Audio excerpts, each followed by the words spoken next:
Today we have uh, day two of this Terraform session, and day one में quickly एक recap कर लेते हैं ताकि कुछ लोग अगर जिन्होंने अभी नया ज्वाइन किया होगा तो उनको एक अंडरस्टैंडिंग हो जाएगी कि हमने कहाँ तक अभी कवर किया हुआ है टॉपिक को। तो हमने स्टार्ट किया था कल, एंड सबसे पहले फर्स्ट हाफ में हमने कोर्स के बारे में डिस्कशन किया था। एंड उसके बाद प्रीरिक्विजिट्स वगैरह क्या हैं, लैब रिक्वायरमेंट क्या है, एंड कि कौन क्या क्या कोर्सेज कवर होने वाले हैं, कोर्स का ड्यूरेशन कितना है, डिस्कस किया था। एंड देन हैशिकार थोड़ा सा हमने लास्ट 1 आवर में पढ़ा था। टेराफॉर्म के बारे में कोर्स का टेक्निकल अंडरस्टैंडिंग भी स्टार्ट किया था। तो वहाँ पे हमने कि टेराफॉर्म एक कमांड लाइन टूल होता है, एंड इसके दो वर्जन होते हैं, community edition and enterprise edition. और टेराफॉर्म एक infrastructure as a code tool है जो कि रिसोर्स प्रोविजनिंग का काम करता है। और उसमें हम लोग कैसे प्रोविजनिंग करते हैं उसके लिए थोड़ा सा हाई लेवल अंडरस्टैंडिंग हुआ था कि टेराफॉर्म एक कमांड लाइन टूल है। ये रीड करता है कॉन्फ़िगरेशन फाइल्स को। कॉन्फ़िगरेशन फाइल्स में ही सारा कुछ डिफाइन होता है कि हम क्या बनाना चाहते हैं।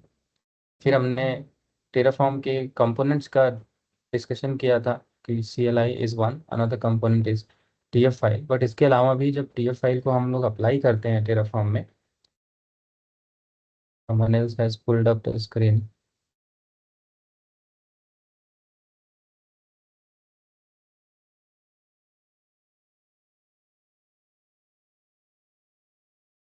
Okay, fine now.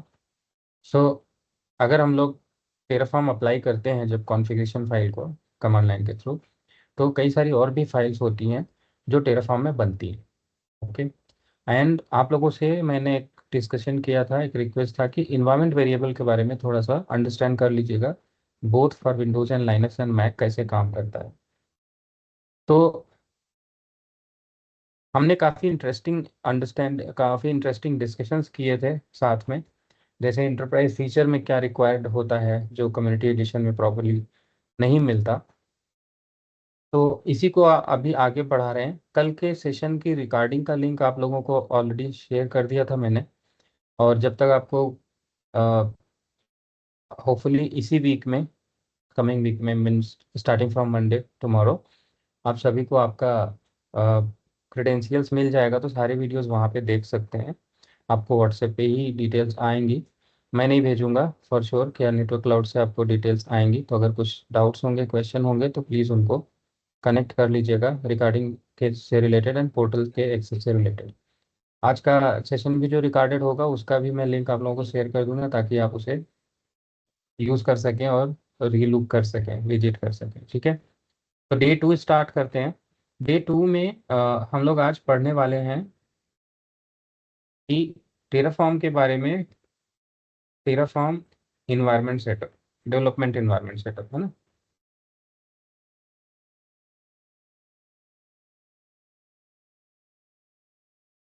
टेराफॉर्म के बारे में कल हम लोगों ने अंडरस्टैंडिंग कर ली थी, मैंने कुछ लिंक्स आप लोगों को शेयर किए थे, आई होप आप सब ने गो थ्रू किया होगा। तो ये जो लिंक है, ये इसमें क्लासेस करके सेक्शन है, कंटेंट्स है जिसमें सारे टेराफॉर्म फाइल्स हैं, क्लासेस करके सेक्शन है जिसके अंदर कई सारे ट्रेनिंग मटेरियल हैं in markdown format, non PDF format. तो ये इंट्रोडक्शन वाला जो सेक्शन है, इसके नोट्स के बारे में मैंने बोला था कि हम लोग डिस्कस करेंगे। टेराफॉर्म क्या है ये हम लोग कल पढ़ चुके हैं, आई होप आप लोग इसको गो थ्रू किए होंगे। इंफ्रास्ट्रक्चर एज अ कोड क्या होता है? एक फाइल जिसमें हमने इंफ्रास्ट्रक्चर को डिफाइन किया है किसी भी कोड के प्रोसेस से, चाहे वो एक सेल स्क्रिप्ट के थ्रू डिफाइन किया हो तब भी वो एज अ कोड है, चाहे उसमें पाइथन के थ्रू किया हो या जेसन के थ्रू या यामल के थ्रू या कैसे भी सपोर्टेड टूल के थ्रू हमने अगर कुछ लिखा है और लिखने के बाद वो इंफ्रास्ट्रक्चर या प्लेटफॉर्म या कोई भी प्रोविजनिंग हो जाता है समथिंग, तो हम उसे इंफ्रास्ट्रक्चर को एज अ कोड टूल के थ्रू मॉडिफाई करना करेंगे। तो टेराफॉर्म क्या क्या कर सकता है? It can manage the infrastructure on multiple cloud platform. इसमें कोई बाउंडेशन नहीं होती कि एक बार में एक क्लाउड प्लेटफॉर्म पे या किसी एक टारगेट रिसोर्स पे काम करेगा। ह्यूमन रीडेबल कॉन्फ़िगरेशन लैंग्वेज है, कोई प्रोग्रामिंग कॉम्प्लेक्स प्रोग्रामिंग लैंग्वेज नहीं है टेराफॉर्म जो हम लिखते हैं वो। यानी टेराफॉर्म कॉन्फ़िगरेशन लैंग्वेज जो है वो HCL, हैशिकार्प कॉन्फ़िगरेशन लैंग्वेज, वो बिल्कुल भी ह्यूमन रीडेबल है, बहुत ज़्यादा इजी है अंडरस्टैंड करना, और कोई कॉम्प्लेक्स कोड इसमें नहीं होता है। ठीक है। टेराफॉर्म में एक स्टेट फाइल भी होती है जिसके बारे में हम लोग आगे पढ़ेंगे, जो ट्रैक करने के लिए प्रोवाइड होता है। क्योंकि ऐसा होगा ना, आपके दिमाग में आ रहा होगा कि अगर हमने रिसोर्स क्रिएट कर दिया, एक बार लिख दिया कि चलो वर्चुअल मशीन बनाओ, कोड एग्जीक्यूट किया, वर्चुअल मशीन उसने बना दिया, क्या होगा अगर हमने दोबारा से फिर बोला चलो वर्चुअल मशीन बनाओ, और कॉन्फ़िगरेशन फाइल जो है उसमें वही उतना लिखा है जो पहले लिखा था। तो टेराफॉर्म क्या करेगा, क्या वो दोबारा रिसोर्स बना देगा या फिर वो वेट करेगा? तो अगर वो दोबारा, अगर उसके पास कोई चीज होगी जिसमें कि जो काम उसने किया है उसको वो मेमोराइज कर ले, यानी लिख याद कर ले, जैसे हम लोग क्या करते हैं, वी एज एन इंडिविजुअल हम लोग भी अगर कोई टास्क करते हैं, कोई काम करते हैं, तो हम लोग जो करते हैं उसको याद कर लेते हैं। और दोबारा कोई बोलता है कि जाओ ये काम करो, तो आप एक बार तो बोलते हो काउंटर करके ना कि ये तो हो चुका है, राइट? तो वो क्यों आप बोल देते हो? क्योंकि आपने याद कर लिया। तो टेराफॉर्म भी ऐसा ही है। टेराफॉर्म जब आप एग्जीक्यूट करते हो पहली बार, तो टेराफॉर्म रिसोर्स क्रिएट करता है, उसके बाद उसको याद कर लेता है, एक जगह पे रिकॉर्ड कर लेता है, उसी फाइल को बोलते हैं स्टेट फाइल। तो हर जगह पे टेराफॉर्म में जहाँ पे भी हम लोग काम करेंगे, सब जगह पे फाइल्स के ऊपर काम होती है, राइट? तो टेराफॉर्म में एक स्टेट करके कंपोनेंट होता है जो अलाउ करता है सारे रिसोर्सेज का ट्रैकिंग का, कि उसने क्या क्या बनाया है, ताकि नेक्स्ट टाइम जब आप सेम एग्जीक्यूशन करोगे, तो जो वो बना चुका है उसको छोड़ के जो नहीं बनाया सिर्फ उसी को बनाएगा। और उसको कैसे पता चलेगा कि उसने क्या बनाया क्या नहीं? स्टेट के थ्रू, राइट, जिसमें वो ट्रैक रखता है अपने सारे डिप्लॉयमेंट्स का, जो भी उसने टेराफॉर्म ने किया है, इसका मतलब। ठीक है। हम लोग टेराफॉर्म को किसी भी इंफ्रास्ट्रक्चर को या प्लेटफॉर्म को मैनेज करने के लिए यूज कर सकते हैं। एंड इम्पॉर्टेंट थिंग, जो जितने भी लोग, जो हम लोग जो टेराफॉर्म पढ़ेंगे या लिखेंगे, टेराफॉर्म जो लिखता है उसे हम लोग टेराफॉर्म प्रैक्टिशनर बोलते हैं। बिकॉज जैसे डॉक्टर होता है, वो क्या बोलता है? डॉक्टर प्रैक्टिस कर रहा है ना? क्योंकि वो ऑलरेडी प्रैक्टिस कर रहा है डॉक्टर, इसका मतलब वो ऑलरेडी सारे मरीजों को, पेशेंट्स को दवाई देना शुरू कर चुका है। तो वो प्रैक्टिस कर रहा होता है। कभी भी कोई भी कितना भी बड़ा डॉक्टर हो जाए, वो प्रैक्टिस ही बोलता है, प्रैक्टिस करते हैं, है ना? वैसे ही यहाँ पे हम लोग टेराफॉर्म लिखना शुरू करेंगे, तो हम टेराफॉर्म प्रैक्टिशनर कहलाएंगे। तो टेराफॉर्म प्रैक्टिशनर जो होते हैं, वो कोड लिखते हैं, कोड लिखने के बाद वो प्लान और अप्लाई करते हैं। प्लान और अप्लाई दो कमांड्स हैं टेराफॉर्म के साथ चलाने वाले। टेराफॉर्म के आर्गुमेंट्स हैं, आर्गुमेंट नहीं बल्कि टेराफॉर्म के ऑप्शंस हैं, है ना? Plan and apply. तो जब ये प्लान अप्लाई होता है, तो टेराफॉर्म किसी भी तरह के रिसोर्स पे क्रिएशन कर सकता है, प्रोविजनिंग कर सकता है। अलीबाबा क्लाउड इधर है, और अजूर है, एडब्ल्यूएस है, कुबरनेटिस है, जीसीपी है, हरक्कू है, वर्चुअल मशीन वीएमवेयर का, सब जगह पे रिसोर्स का क्रिएशन कर सकता है। ओके। बिकॉज टेराफॉर्म कोड है, इसलिए बड़ा आसान होता है कि कई सारे लोग एक साथ कोलैबोरेट कर सकते हैं। क्योंकि कोड है तो उसे हम किसी सेंट्रल लोकेशन पे रख सकते हैं, गिटहब, गिटलैब, बिटबकेट, ऐसे कुछ लोकेशन पे जहाँ पे कि कई सारे लोग एक साथ टेराफॉर्म को लिख सकते हैं, उसके ऊपर काम कर सकते हैं। आगे हम लोग इसके बारे में और ज़्यादा पढ़ेंगे। तो टेराफॉर्म, अब यहाँ से हम लोग स्टार्ट करेंगे कि कैसे, किस किस फेज में हम टेराफॉर्म स्टार्ट करते हैं, राइट, प्लान, अप्लाई। पर before that, let's try to jump on section 2, that is Terraform को इंस्टॉल करना और अपने टेराफॉर्म के लैब के लिए इन्वायरमेंट को प्रॉपरली सेटअप करना। सो कैसे सेटअप करेंगे वो आइए देखते हैं। हमने कल डिस्कस किया था कि टेराफॉर्म का हमें डेवलपमेंट एनवायरनमेंट सेटअप करना है, तो उसके लिए हमारे पास एक ओएस होना चाहिए, कोई भी विंडोज, मैक, लिनक्स।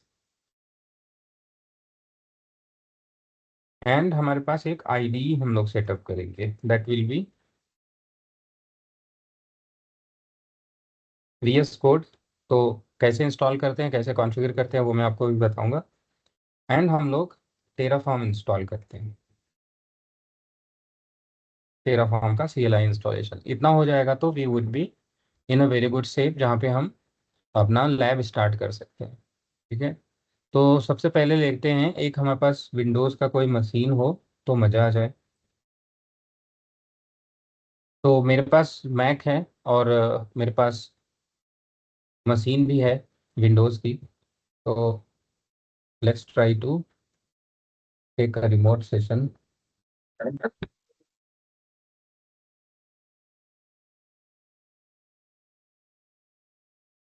हो जाएगा तो ठीक है। कनेक्टेड नहीं।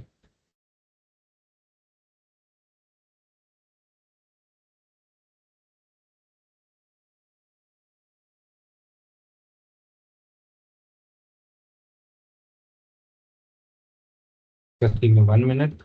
क्योंकि आप में से ज़्यादातर लोग विंडोज़ के होंगे, तो इसलिए मुझे थोड़ा सा विंडोज़ पे सारी चीज़ें दिखाऊंगा, तो आपके लिए काफ़ी इजी हो जाएगा।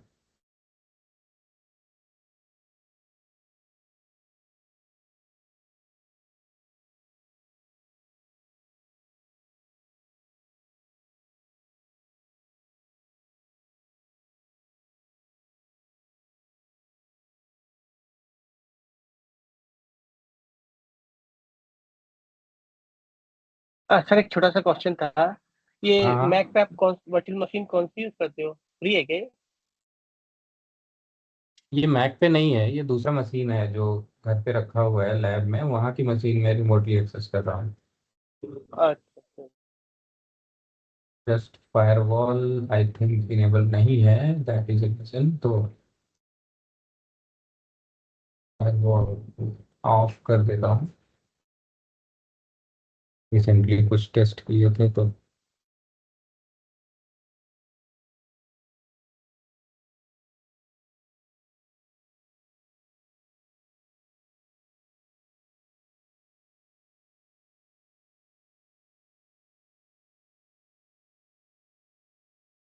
हम्म,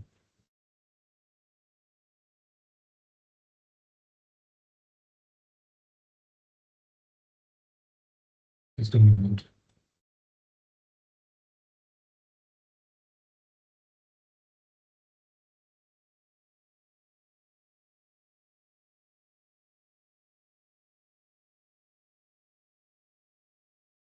ओके, जस्ट फायरवॉल का प्रॉब्लम है, तो हम जस्ट डिसेबलिंग है ना।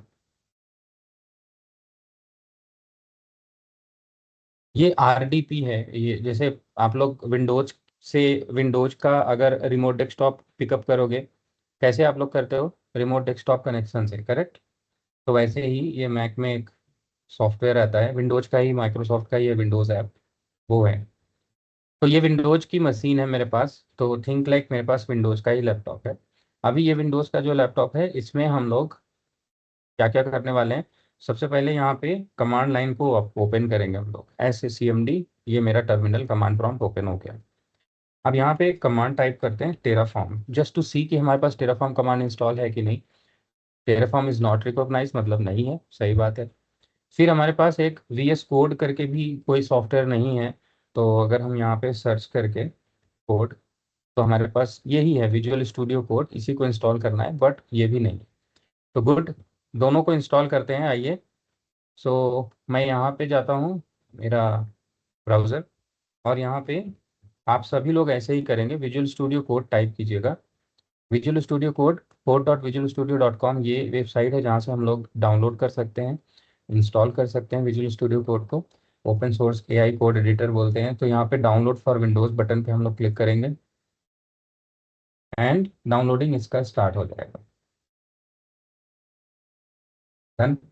अब डाउनलोड फिनिश, इंस्टॉल करेंगे, बहुत इजी है, आप सबको पता है, आप लोग कितने ही बार करते हो। Next next next finish, Microsoft का इजी फंडा है, नेक्स्ट नेक्स्ट फिनिश।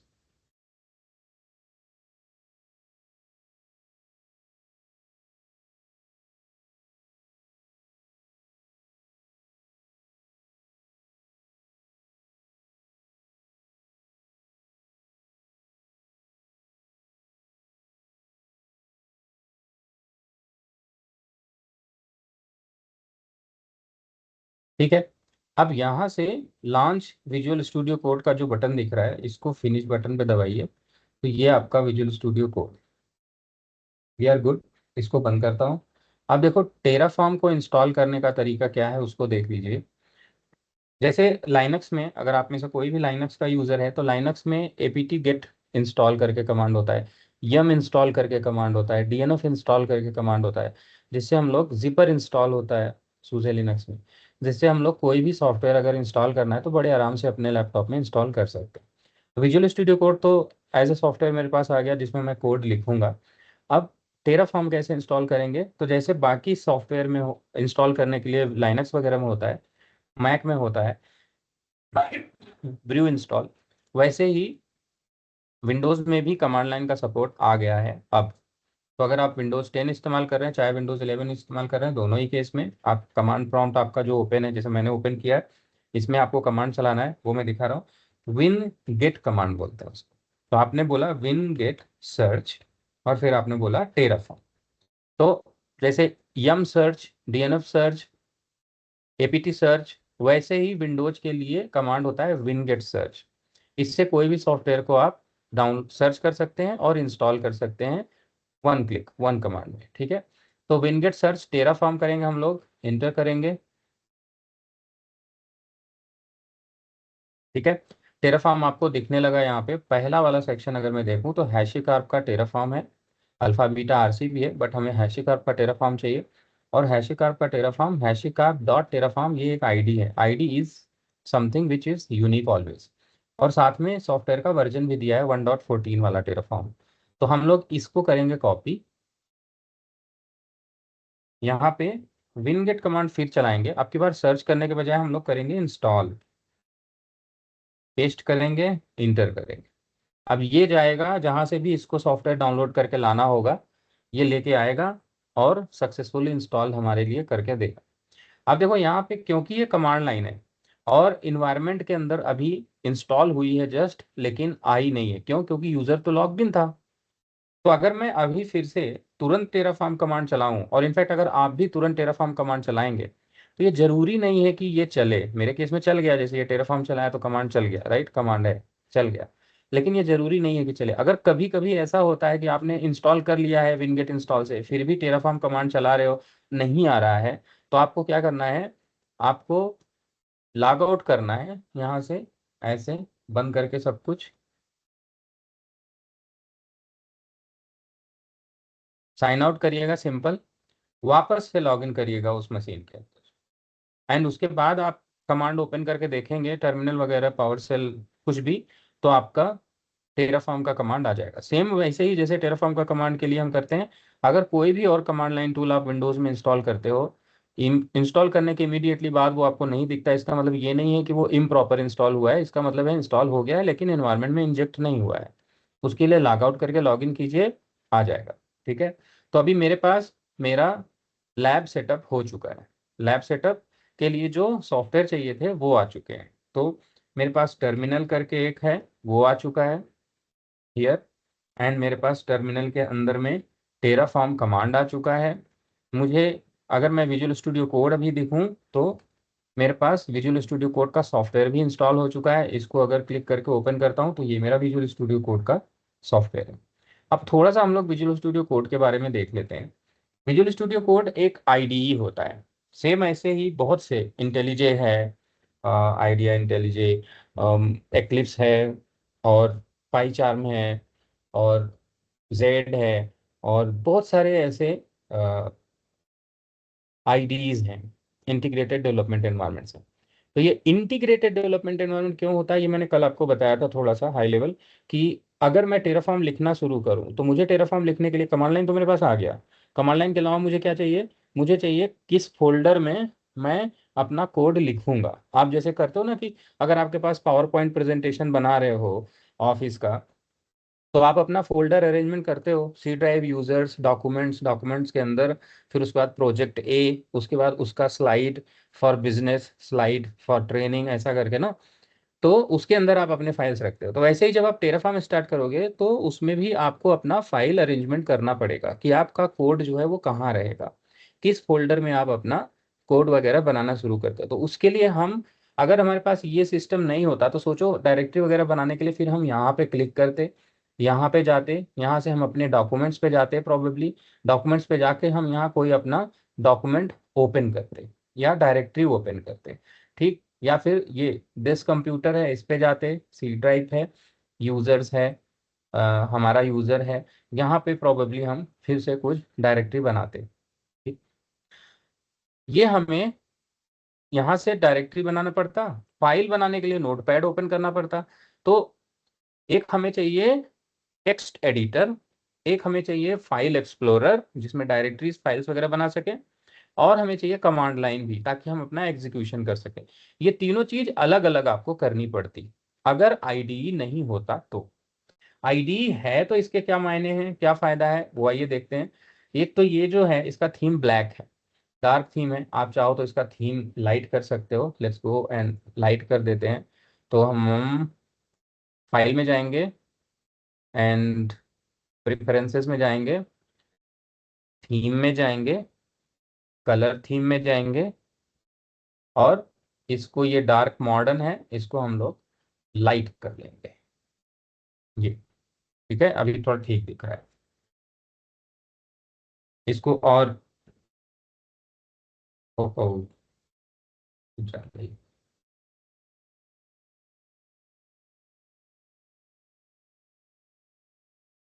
अब देखो ये जो आईडी है, इसमें आप लोगों को टर्मिनल का जगह जो यहाँ दिख रहा है, इसके ऊपर अगर मैं क्लिक करके न्यू टर्मिनल करूंगा तो इसी विंडो के अंदर मुझे यहाँ पे कमांड लाइन भी मिल गया। देखो टेराफॉर्म ये लिखा, राइट। किस डायरेक्टरी के अंदर मैं हूँ, PWD करके देखो तो सी ड्राइव यूजर्स रिमोट के अंदर हूँ। कमांड लाइन मिल गया इसी में। अब और क्या चाहिए था हमें, फाइल एक्सप्लोरर चाहिए था, और जहाँ पे मैं डायरेक्टरी वगैरह बना सकूं, और मुझे चाहिए था फाइल एडिट करने का ऑप्शन।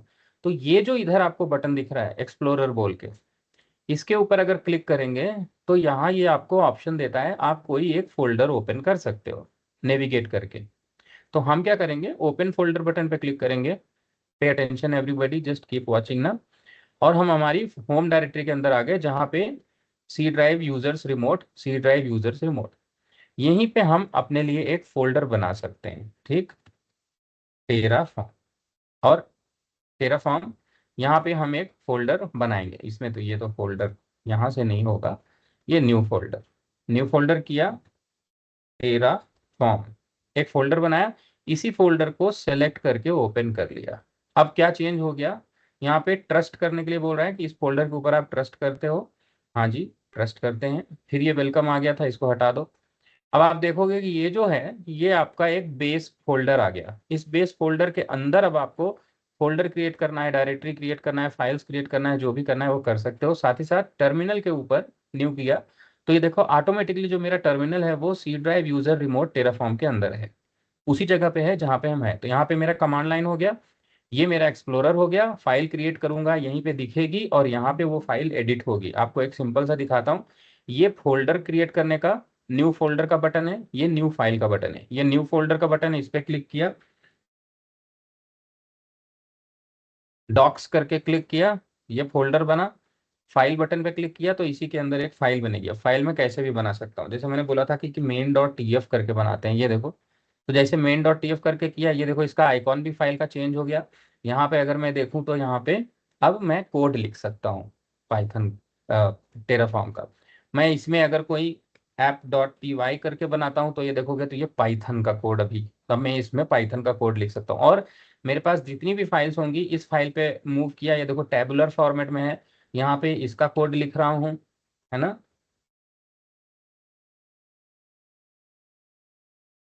और ये बहुत, इसमें ऑटो कंप्लीशन का फीचर भी है।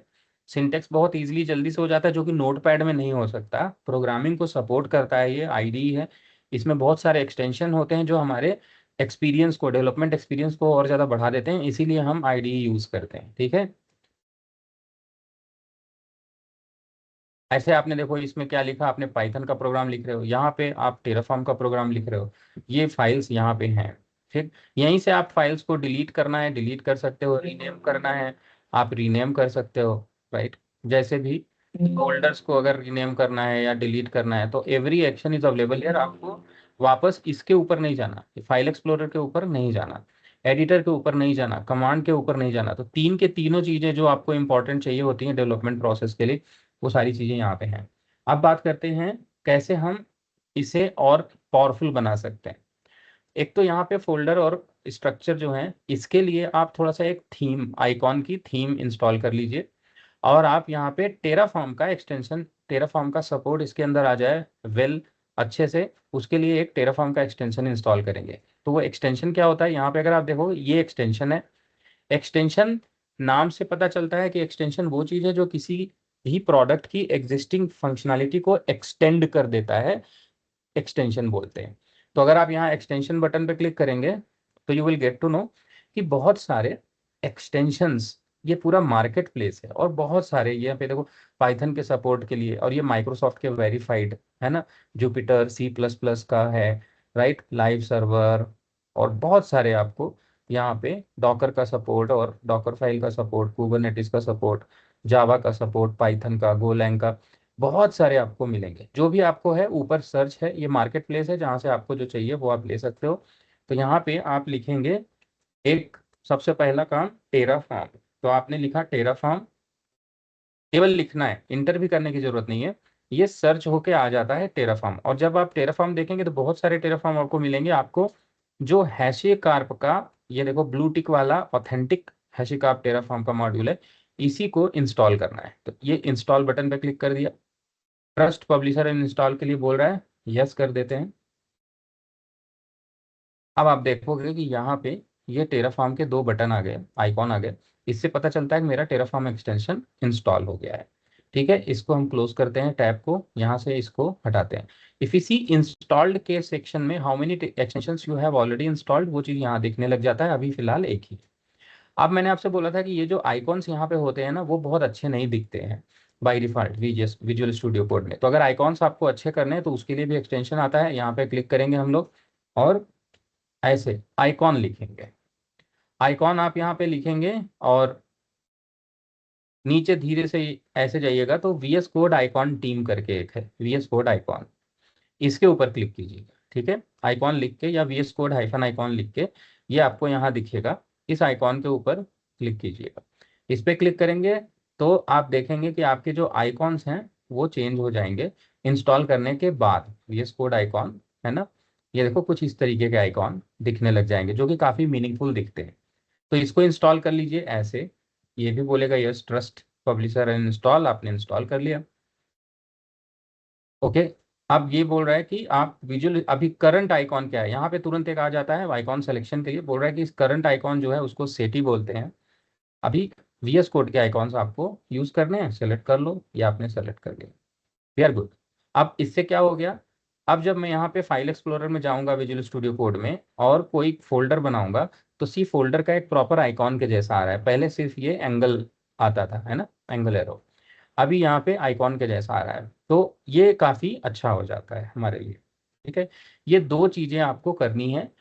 इससे फायदा क्या होगा, टेराफॉर्म वाला जो मैंने आपको बताया यहाँ पे, इससे फायदा क्या होगा कि जब आप टेराफॉर्म फाइल लिखने लगेंगे ना, तो जो आपको चाहिए वो ये ऑटोमेटिकली कंप्लीट करने लग जाता है। जैसे एग्जांपल के लिए यहाँ पे मैंने लिखा टेस्ट, टेस्ट का एक फोल्डर बनाया, यहाँ पे देखो टेस्ट का फोल्डर हो गया, इसके अंदर फाइल बना रहा हूँ एक main.tf। ठीक है, अब यहाँ पे अगर हमें आया, मैं लिखना शुरू करूँ खाली टेराफॉर्म कुछ भी, राइट, तो यहाँ पे टेराफॉर्म, तो ये देखो ये टेराफॉर्म का ब्लॉक ऐसे कुछ आ जाता है। पहले नहीं आता, अगर ये चीज़ इंस्टॉल नहीं होती तो नहीं आता, और इसके ऊपर क्लिक करोगे तो ये ऐसे आ गया। तो ये सिंटेक्स, इसको हम बोलते हैं ऑटो कंप्लीशन, राइट। यहाँ पे टेराफॉर्म का ऑटो कंप्लीशन का पावरफुल सपोर्ट मिल जाएगा। ये दो सेटिंग आप कर लोगे उसके बाद। ठीक है, ठीक है, ये हो गया हमारा IDE का सेटअप। आप सभी लोग कर लीजिएगा इसको। टेराफॉर्म हमने इंस्टॉल कर लिया है। अब अगर मुझे टेराफॉर्म और यही IDE मान लीजिए कि मैक में इंस्टॉल करना है या लाइनक्स में इंस्टॉल करना है, राइट, तो उसको कैसे करेंगे। इंस्टॉल कॉन्फ़िगरेशन करने का तरीका सबका सेम है, सेम वैसे ही होता है, केवल एक तरीका डिफरेंस होगा। क्या, टेराफॉर्म का CLI इंस्टॉल करने का तरीका। तो यहाँ पे आप जो मैंने आपको ये नोट्स वाला सेक्शन भेजा है, अगर आप इसको देखेंगे तो इसमें आपका टेराफॉर्म CLI इंस्टॉलेशन का तरीका सभी के लिए दिया हुआ है। विंडोज़ में विनगेट इंस्टॉल हैशी का आप टेराफॉर्म करते हैं, लाइनक्स में ये कमांड चला देते हैं। इस कमांड में ये जो लिखा हुआ है वर्जन 1.12.1, इसके लिए लिखा है मैंने कि आपको लेटेस्ट जो भी वर्जन आपका अवेलेबल है मार्केट में, जैसे इस समय 1.14.0 है, लेटेस्ट वर्जन आपको इंस्टॉल करना है, तो ये खाली इन वर्जन को आप रिप्लेस कर लेंगे। उसके लिए यहाँ पे हियर जो लिखा है इस पर क्लिक कीजिए, ये देखिए, तो ये 115 अल्फा है, इस पे नहीं जाएंगे। लेटेस्ट जो वर्जन है 1.14 है टेराफॉर्म का, टेराफॉर्म का लेटेस्ट वर्जन 1.14 है। और अगर इसके ऊपर क्लिक करेंगे तो आपको पता चलेगा फर्दर 1.14.1 या 1.14.0 या क्या। तो नवंबर 19 को, नवंबर 19 जस्ट 3 दिन पहले 1.14.0 लॉन्च हुआ है। ओके, और इसके पहले 1.13 लॉन्च हुआ था। तो इनके आप लेटेस्ट वर्जन कौन सा है वो यहाँ से देख के कौन सा आपको इंस्टॉल करना है वो आप इंस्टॉल कर सकते हो। और इंस्टॉल करने के लिए बस लाइनक्स में अगर आप देखो इसमें हो तो ऑलरेडी लेटेस्ट ही इंस्टॉल करेगा। और अगर आपके पास लाइनक्स है तो लाइनक्स में बस ये जो वर्जन है इनको चेंज कर दो लेटेस्ट वाले से, यहाँ से लिंक लेके। तो इसमें हम करते क्या है, हम एक इसकी आर्काइव फाइल होती है लाइनक्स की, उसको डाउनलोड करते हैं जिप में, उसको अनजिप करते हैं तो उसमें टेराफॉर्म की बाइनरी फाइल आती है। ये जो बाइनरी फाइल होती है उसको हम एग्जीक्यूटेबल बना देते हैं इस कमांड से। उसके बाद हम इसे मूव कर देते हैं इस टेराफॉर्म बाइनरी को कहाँ पे, यूजर के लोकल बिन के अंदर, सो दैट कि यूजर के पाथ में ये एग्जीक्यूटेबल फाइल आ जाए। और अब इसके बाद जब यूजर कमांड चलाएगा टर्मिनल पे अपने लाइनक्स में, तो ये जो है बहुत इजीली आपको इंस्टॉल हो जाएगा और टेराफॉर्म कमांड आ जाएगा। मैक ओएस में टेराफॉर्म इंस्टॉल करना 2 कमांड से हो जाता है, सेम जैसे विंडोज में है वैसे ही इसमें आता है कमांड। ब्रू टैप करेंगे हम लोग, हैचिकार्प का ऑफिशियल टैप अवेलेबल है ब्रू, है ना। तो ब्रू का ऑफिशियल टैप इनेबल करेंगे और उसके बाद ब्रू इंस्टॉल हैचिकार्प टैप टेराफॉर्म करेंगे, बस टेराफॉर्म हमारा इंस्टॉल हो जाएगा इन्हीं 2 कमांड में।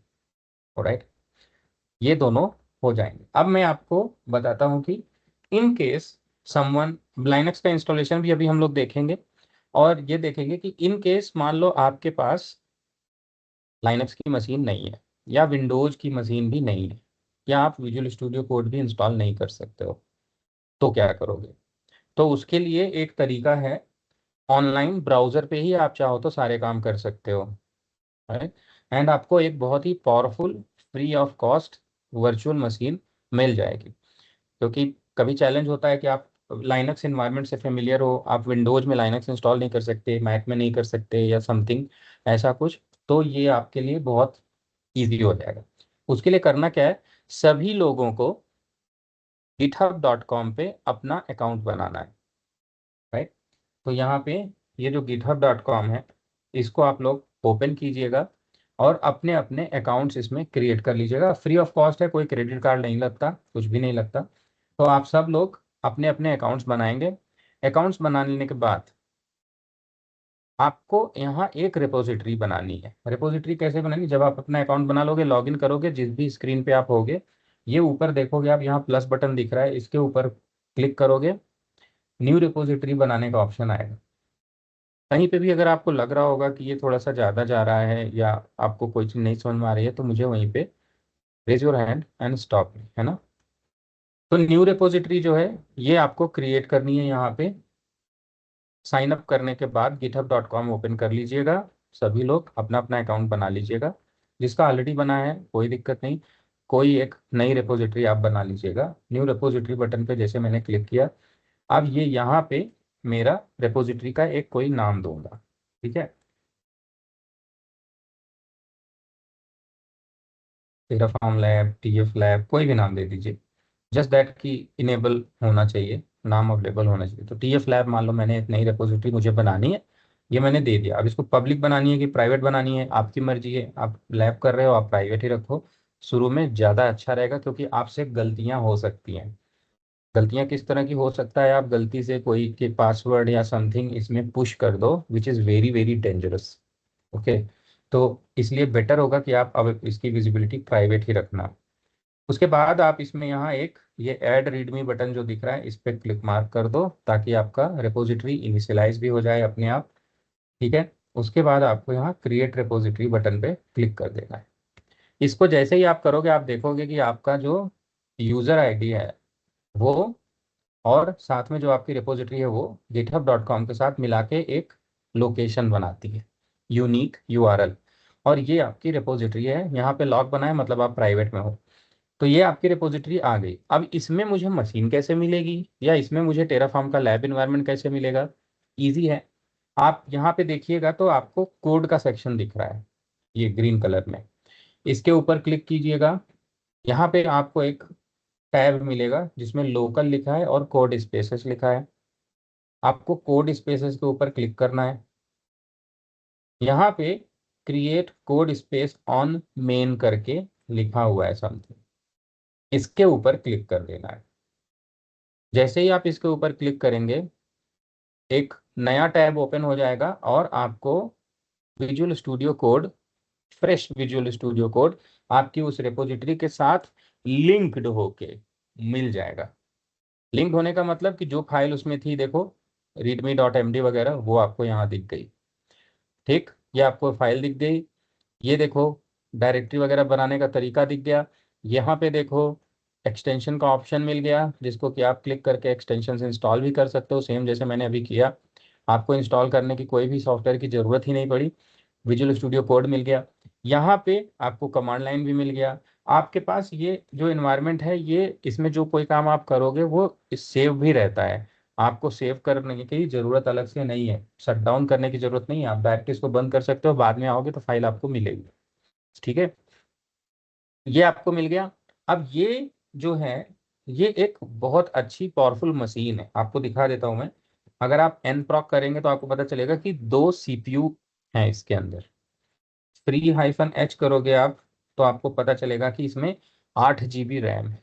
यानी कि गिटहब का, है ना, GitHub code spaces is a browser based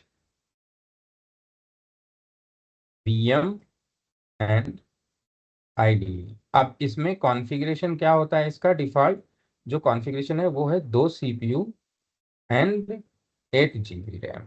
2 CPU 8 GB RAM का आपको एक इन्वायरमेंट मिल जाएगा, स्पेस मिल जाएगा।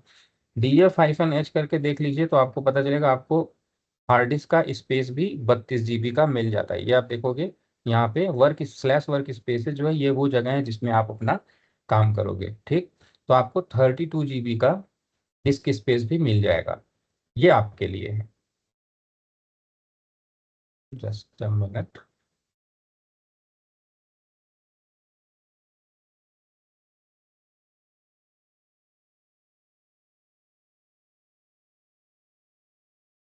ठीक, कितना अच्छा हो गया, हमें कुछ इंस्टॉल करने की जरूरत नहीं पड़ी, यहाँ सब कुछ मिल गया। अब जो कॉन्फ़िगरेशन आपको यहाँ करना है, अपने एक्सटेंशंस वगैरह इंस्टॉल इंस्टॉल करने हैं, वो आप आराम से इंस्टॉल कर लो, सब कुछ सेटअप करो बढ़िया से। टेराफॉर्म इंस्टॉल कर लो पहले तो। टेराफॉर्म सर्च किया, ऐसे का आपका टेराफॉर्म इंस्टॉल हो गया। ट्रस्ट पब्लिशर इंस्टॉल, ये सब ब्राउजर में चल रहा है। ठीक है, अब VS कोड हाइफन आइकॉन, तो VS कोड का आइकॉन इंस्टॉल कर लीजिए। ट्रस्ट एंड पब्लिशर इंस्टॉल, देखो ये भी इंस्टॉल हो जाएगा। सेम वैसे ही सेटिंग आया। VS कोड आइकॉन स्विच कर दिया मैंने, इसको भी टैब में बंद किया। ये फाइल ही है, यहाँ पे फाइल एक्सप्लोरर पे गए, देखो फाइल चेंज्ड, ये क्लिक कीजिए, डायरेक्टरी देखो आ गई कैसे,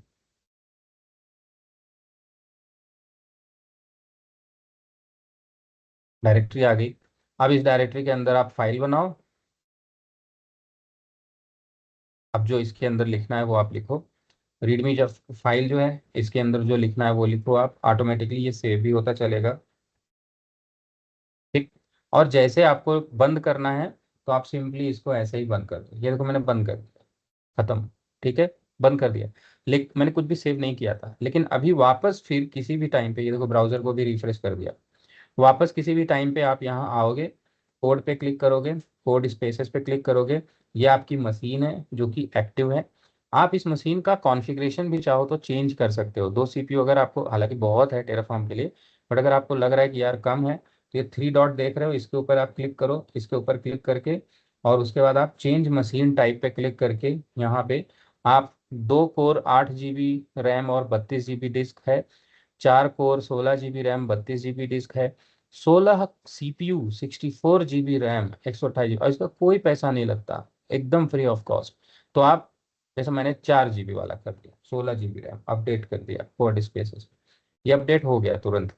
अब कोड पे क्लिक करूंगा, स्टेटस देखूंगा, अनकमिटेड चेंजेस मेन ब्रांच में है, ये दिख रहा है, राइट, रिफैक्टर इस पोस्ट। अब इसके ऊपर ये क्लिक किया मैंने, मेरा इन्वायरमेंट आ गया। अब इस एनवायरनमेंट में मैंने जो काम किया था, जिसको सेव भी नहीं किया था, वो है क्या? देखो, है हेलो है, ये मेन डॉट ये फाइल बनाई थी वो भी है, राइट। और ये देखो, यहाँ तक कि मेरे जो ब्राउजर जो टर्मिनल था, टर्मिनल का जो हिस्ट्री था वो भी सामने दिख गया, राइट। तो this is a very powerful thing. अगर आपके में से किसी के पास भी लैब एनवायरनमेंट सेटअप करने के लिए दिक्कत हो तो अब इसी में हमें टेराफॉर्म का कमांड कैसे इंस्टॉल करना है, क्योंकि ये लाइनक्स एनवायरनमेंट है। लाइनक्स एनवायरनमेंट कैसे आपको पता चलेगा कि है? उसके लिए कैट etc या simple lsp release, sorry, cat etc star release. तो आपको पता चला ये उबुंटू 24.03 का LTS मशीन है। तो ये उबुंटू है, इसके अंदर हम लोग अभी टेराफॉर्म का कमांड लाइन का इंस्टॉलेशन करेंगे। आप अपनी सारी लैब यहाँ से भी चाहो तो कर सकते हो, कोई दिक्कत नहीं है, क्योंकि आपको मशीन मिल गई है, आपको IDE मिल गया है, यहाँ से भी कर सकते हो। सब इस चीज बोलिए, क्या क्वेश्चन है? हाँ सर। सर मेरा ये क्वेश्चन था, इट वाज नाइस दैट ये विंडोज के साथ हुआ। तो अगर आप जो कमांड बताए सर हम लोग लिनक्स में कर लेते हैं, उसके बाद टेराफॉर्म में जो भी कमांड हम लोग रन करेंगे या फिर जो भी सब ऑपरेशन वैसे ही करेंगे, चलेंगे। वो सब लिनक्स बेस्ड होगा क्या सर? नहीं नहीं नहीं, टेराफॉर्म के कमांड OS बेस्ड है ही नहीं। जो कमांड आप चलाओगे टेराफॉर्म से रिलेटेड, जो फाइल आप लिखोगे टेराफॉर्म से रिलेटेड, वो सब पे सेम है। उसी को आप इनफैक्ट लाइनक्स में बनाए हो, विंडोज में रन करोगे, वहां पे भी सेम तरीके से वो रन कर जाएगा। तो तो टेराफॉर्म जो है वो OS स्पेसिफिक नहीं है। बस कुछ भी बेस्ड नहीं, ओके थैंक यू सर, बस वही ये क्वेश्चन, थैंक यू सर। हम बस केवल यहाँ पे मैं आपको इसलिए बता रहा हूँ ये सारी चीजें, क्योंकि कई सारे यूजर के अलग अलग ऑपरेटिंग सिस्टम के चॉइसेस होते हैं, इसलिए। ठीक है, टेराफॉर्म का विजय कोई डिफरेंस नहीं। विजय सर, ये टर्मिनल का ऑप्शन नीचे आपने क्या कैसे आया है सर, ये बताएंगे? नीचे जो टर्मिनल का ऑप्शन आ रहा है। ये हमेशा इस पे क्लिक, वहां पे तो विंडोज में तो यहाँ पे फाइल करके होता है, टर्म यहाँ पे मेनू इसका ऐसे रहता है, तो ये टर्मिनल पे जाके न्यू टर्मिनल करोगे आएगा। अच्छा अच्छा, ठीक सर। और सर ये रेपोजिटरी का जो आपने नाम रखा है वो कोड स्पेस रखा है ना, रेपोजिटरी का नाम? नहीं, रेपोजिटरी का नाम कोड स्पेस नहीं है, बंद कर देता हूँ। रेपोजिटरी का नाम मैंने ऐसे TF लैब्स करके रखा था अपने, अगर देखा हो तो। फोकस्ड रहिए प्लीज, है ना। कोई भी नाम आप रख सकते हो रेपोजिटरी का, मैंने ये बोला आप कोई भी नाम रख सकते हो, कोई ठीक है भी सर, नाम। तो यहाँ पे ठीक है मैंने सर। TF लैब रखा है। मेरे पास इनफैक्ट बनी बनाई कोई पहले की पुरानी रेपोजिटरी है, ये देखो 23। किसी भी में के अंदर मैं ये इसके अंदर गया, इसके अंदर जाके इसके अंदर भी मैं क्लिक करके कोड स्पेसेस नया लॉन्च कर सकता हूँ। तो कोड स्पेसेस पर रेपोजिटरी होती है, लॉन्च होती है, आप कर सकते हो। ठीक। Okay sir, thank you. अब इसको मैंने क्यों आपको मैं बता रहा हूँ, क्योंकि लाइनक्स एनवायरनमेंट मेरे पास अभी मुझे क्रिएट करना पड़ जाएगा, तो इसीलिए मैंने ये लॉन्च किया, ताकि आपको एक अच्छा टूल भी मिल जाए, और साथ ही साथ कैसे इंस्टॉल करेंगे टेराफॉर्म लाइनक्स में वो भी आपको मैं बता पाऊँ। प्रांजल बोलिए। हाँ सर, एक्चुअली मैंने इसे लॉन्च किया तो it's coming like setting up your code space. 5-6 minute से ऐसे ही थोड़ा लाउड बोलिए, क्या बोल रहे हैं? मैंने उस पर कोड स्पेस पे क्लिक करा। It's showing up as a browser में नया टैब ओपन हुआ, उस पर लिखा हुआ है setting up your code space. हाँ, वही करता है ना, मेरे में भी तो ऐसे ही आया था। थोड़ा और टाइम वो लेता है ना, तुरंत नहीं होता। ओके, एक्चुअली 5-1 मिनट हो चुकी है इसलिए कंसर्न था। वो डिपेंड्स ऑन इंटरनेट ऑल्सो। तो यहाँ पे मैंने इसके ऊपर क्लिक किया ऐसे कोड स्पेस पे, एंड मेरा कोड स्पेस खुल जाता है। ठीक है, टर्मिनल भी अपने आप आ जाएगा, इनकेस नहीं आता। अब देखते हैं कि देखो, मैंने IDE जैसे सेटअप करना होता है वैसे सेटअप करना था, तो मैंने टेराफॉर्म इसके अंदर इंस्टॉल कर दिया है। टेराफॉर्म इसके अंदर एज एन एक्सटेंशन इंस्टॉल हो गया, यू सी हियर, ये वाला एक्सटेंशन आ चुका है। और मैंने आइकॉन का भी एक्सटेंशन इंस्टॉल कर दिया है। तो अब मुझे इसमें टेराफॉर्म कमांड देखना है। तो यहाँ पे अगर मैं टेराफॉर्म करके इंटर करता हूँ तो टेराफॉर्म कमांड बोल रहा है कि नहीं है। नहीं है तो हमें टेराफॉर्म इंस्टॉल करना है कमांड, और उसके लिए हम अपना ये डॉक्यूमेंटेशन फॉलो करेंगे। डॉक्यूमेंटेशन फॉलो करेंगे उसके लिए सेम ऐसे ही करेंगे। यहाँ पे मैंने ये कॉपी किया, कॉपी करके पेस्ट करना है यहाँ कमांड लाइन में, और कमांड लाइन में पेस्ट करके जो वर्जन है मैं सेम वही वर्जन भी इंस्टॉल कर सकता हूँ ये इंटर करके। तो ये wget किया था, वो आ गया। अब इसके बाद क्या करना है, ये अनजिप करना है जो फाइल है उसको, अनजिप हो गई। उसके बाद chmod करके मूव कर देना है बिन में। ये कर दिया मैंने, डन। अब इसको कर दिया, अब टेराफॉर्म कमांड चला के देखता हूँ। टेराफॉर्म टेराफॉर्म कमांड आ गया, राइट। टेराफॉर्म कमांड मेरे पास आ गया। अब इसके लिए मैं Terraform hyphen hyphen version command चलाऊंगा, तो ये देखो दिखने लगा। तो आपने देखा कि जो कमांड मैंने अभी चलाया टेराफॉर्म का कमांड, वो सेम ऐसे ही मैंने वहां पे भी चलाया था, विंडोज में भी सेम आउटपुट था। इंस्टॉल करने का केवल तरीका अलग है। विजुअल स्टूडियो कोड का सारा तरीका सेम है फॉर एवरीथिंग, राइट, एवरीबडी यहाँ पे। और लाइनक्स में कैसे इंस्टॉल करते हैं टेराफॉर्म, वो आपको पता चल गया। ठीक है, I will keep it open, ताकि इन केस कुछ और आपको दिमाग में आए तो वी कैन डिस्कस। ओके, अब टेराफॉर्म इंस्टॉलेशन हो गया, कोड स्पेसेस हो गया।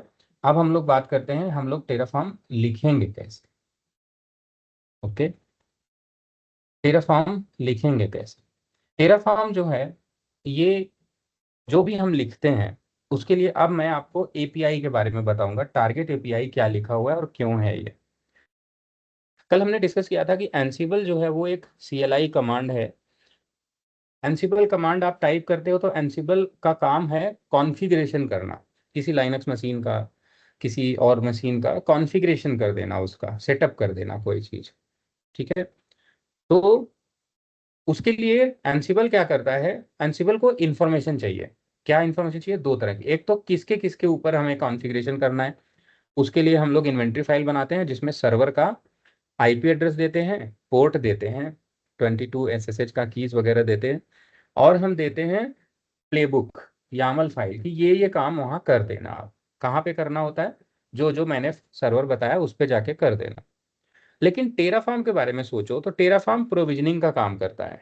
और टेराफॉर्म किसके ऊपर काम करेगा, एडब्ल्यूएस के ऊपर। अब एडब्ल्यूएस के साथ टेराफॉर्म कनेक्ट कैसे करे, एज्योर के साथ टेराफॉर्म कनेक्ट कैसे करें, क्योंकि हमें भी टेराफॉर्म को, जैसे एंसिबल को वैसे ही टेराफॉर्म को भी दो चीजें बतानी पड़ेंगी। टेराफॉर्म को भी दो चीजें बतानी पड़ेंगी। पहला कि तुम क्या क्या करोगे, तो क्या क्या करोगे वो चीज हम लोग लिखेंगे main.tf फाइल में। और किसके साथ कनेक्ट करना है वो भी उसे बताना पड़ेगा कि एडब्ल्यूएस के साथ कनेक्ट करना है या किसके साथ करना है, राइट। और टेराफॉर्म जब कनेक्ट करता है तो उसे भी दो चीजें चाहिए, राइट। अब देखो ये एक हम लोग पूरा टेराफॉर्म का फ्लो डिजाइन करने वाले हैं और समझने वाले हैं।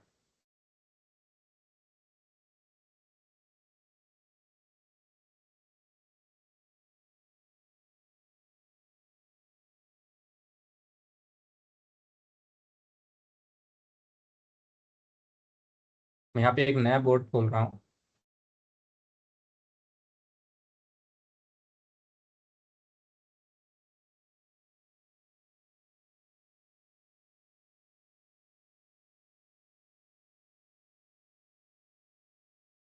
तो ये मेरा टेराफॉर्म का कमांड लाइन है।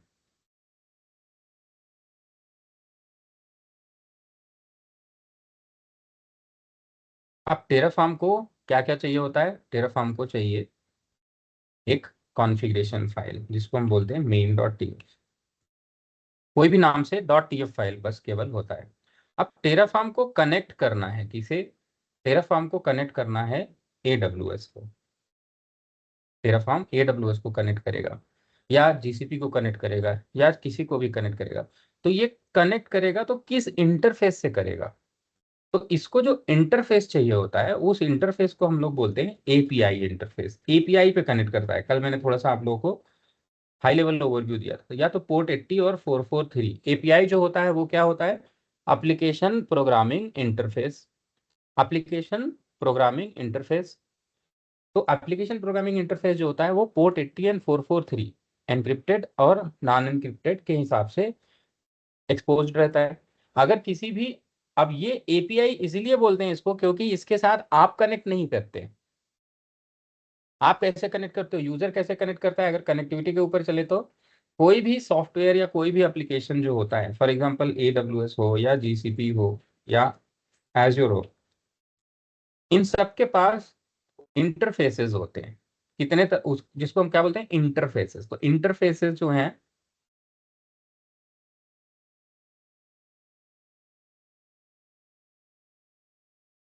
इंटरफेस, क्योंकि आपको AWS GCP Azure किसी भी क्लाउड के साथ, किसी भी प्लेटफॉर्म के साथ आप इंटरेक्ट करोगे। इंटरेक्ट करोगे तभी उसके अंदर आप कुछ क्रिएट कर सकते हो, कुछ मॉडिफाई कर सकते हो, राइट। तो इंटरफेस जो होते हैं वो तीन तरीके के इंटरफेसेस होते हैं। तीन तरीके के इंटरफेसेस होते हैं। अब वो इंटरफेसेस कौन कौन से होते हैं, आइए देखते हैं। पहला जो इंटरफेस है वो है GUI, हमें पता है, ठीक। दूसरा जो इंटरफेस है वो है CLI, ये भी हमें पता है। तीसरा जो इंटरफेस है वो है API। आप इसको ध्यान से देखो। जो पहले इंटरफेस जो दो दो हैं आपके पास, तो पहले दो इंटरफेस हैं ये जो अवेलेबल होते हैं, और एक जो अकेला इंटरफेस बचता है API वाला, सबके अपने अपने फैक्टर्स हैं, सबके अपने अपने यूजेस हैं। GUI और CLI से कनेक्ट कौन करता है, यूजर करता है। यूजर कनेक्ट करता है, ये यूजर है। यूजर कनेक्ट करता है GUI से भी, यूजर कनेक्ट करता है CLI से भी। अब अगर यूजर GUI से और CLI से कनेक्ट करता है तो इसे क्या चाहिए होता है, user ID password, user ID and password. क्योंकि भैया कनेक्ट करने का मतलब होता है ऑथेंटिकेट करना। कनेक्ट करना मतलब ऑथेंटिकेट करना, ऑथेंटिकेट करना, है ना। तो ऑथेंटिकेशन और ऑथराइजेशन दो चीजें होती हैं। ऑथेंटिकेशन और ऑथराइजेशन। ऑथेंटिकेशन मतलब who can access, and authorization मतलब what can do after authentication, right? Who and what।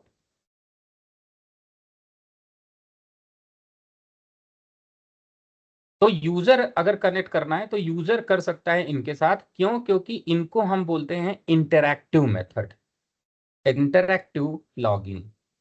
इनको हम क्या बोलते हैं, interactive login. Interactive interface, interactive login, जो भी आपको बोलना है वो आप बोल सकते हो। इनको जरा कैटेगराइज कर दे ताकि आपको और अच्छे से समझ में आए।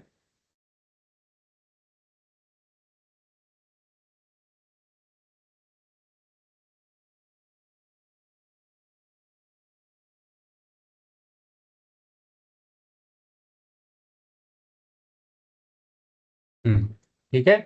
तो ये वाले जो हैं इनको हम इंटरैक्टिव लॉगिन बोलते हैं।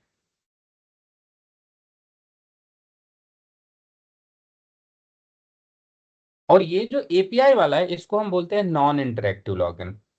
इंटरैक्टिव नॉन इंटरैक्टिव का मतलब कोई समझा सकता है आप में से, anyone? Sir U2M M2M authentication.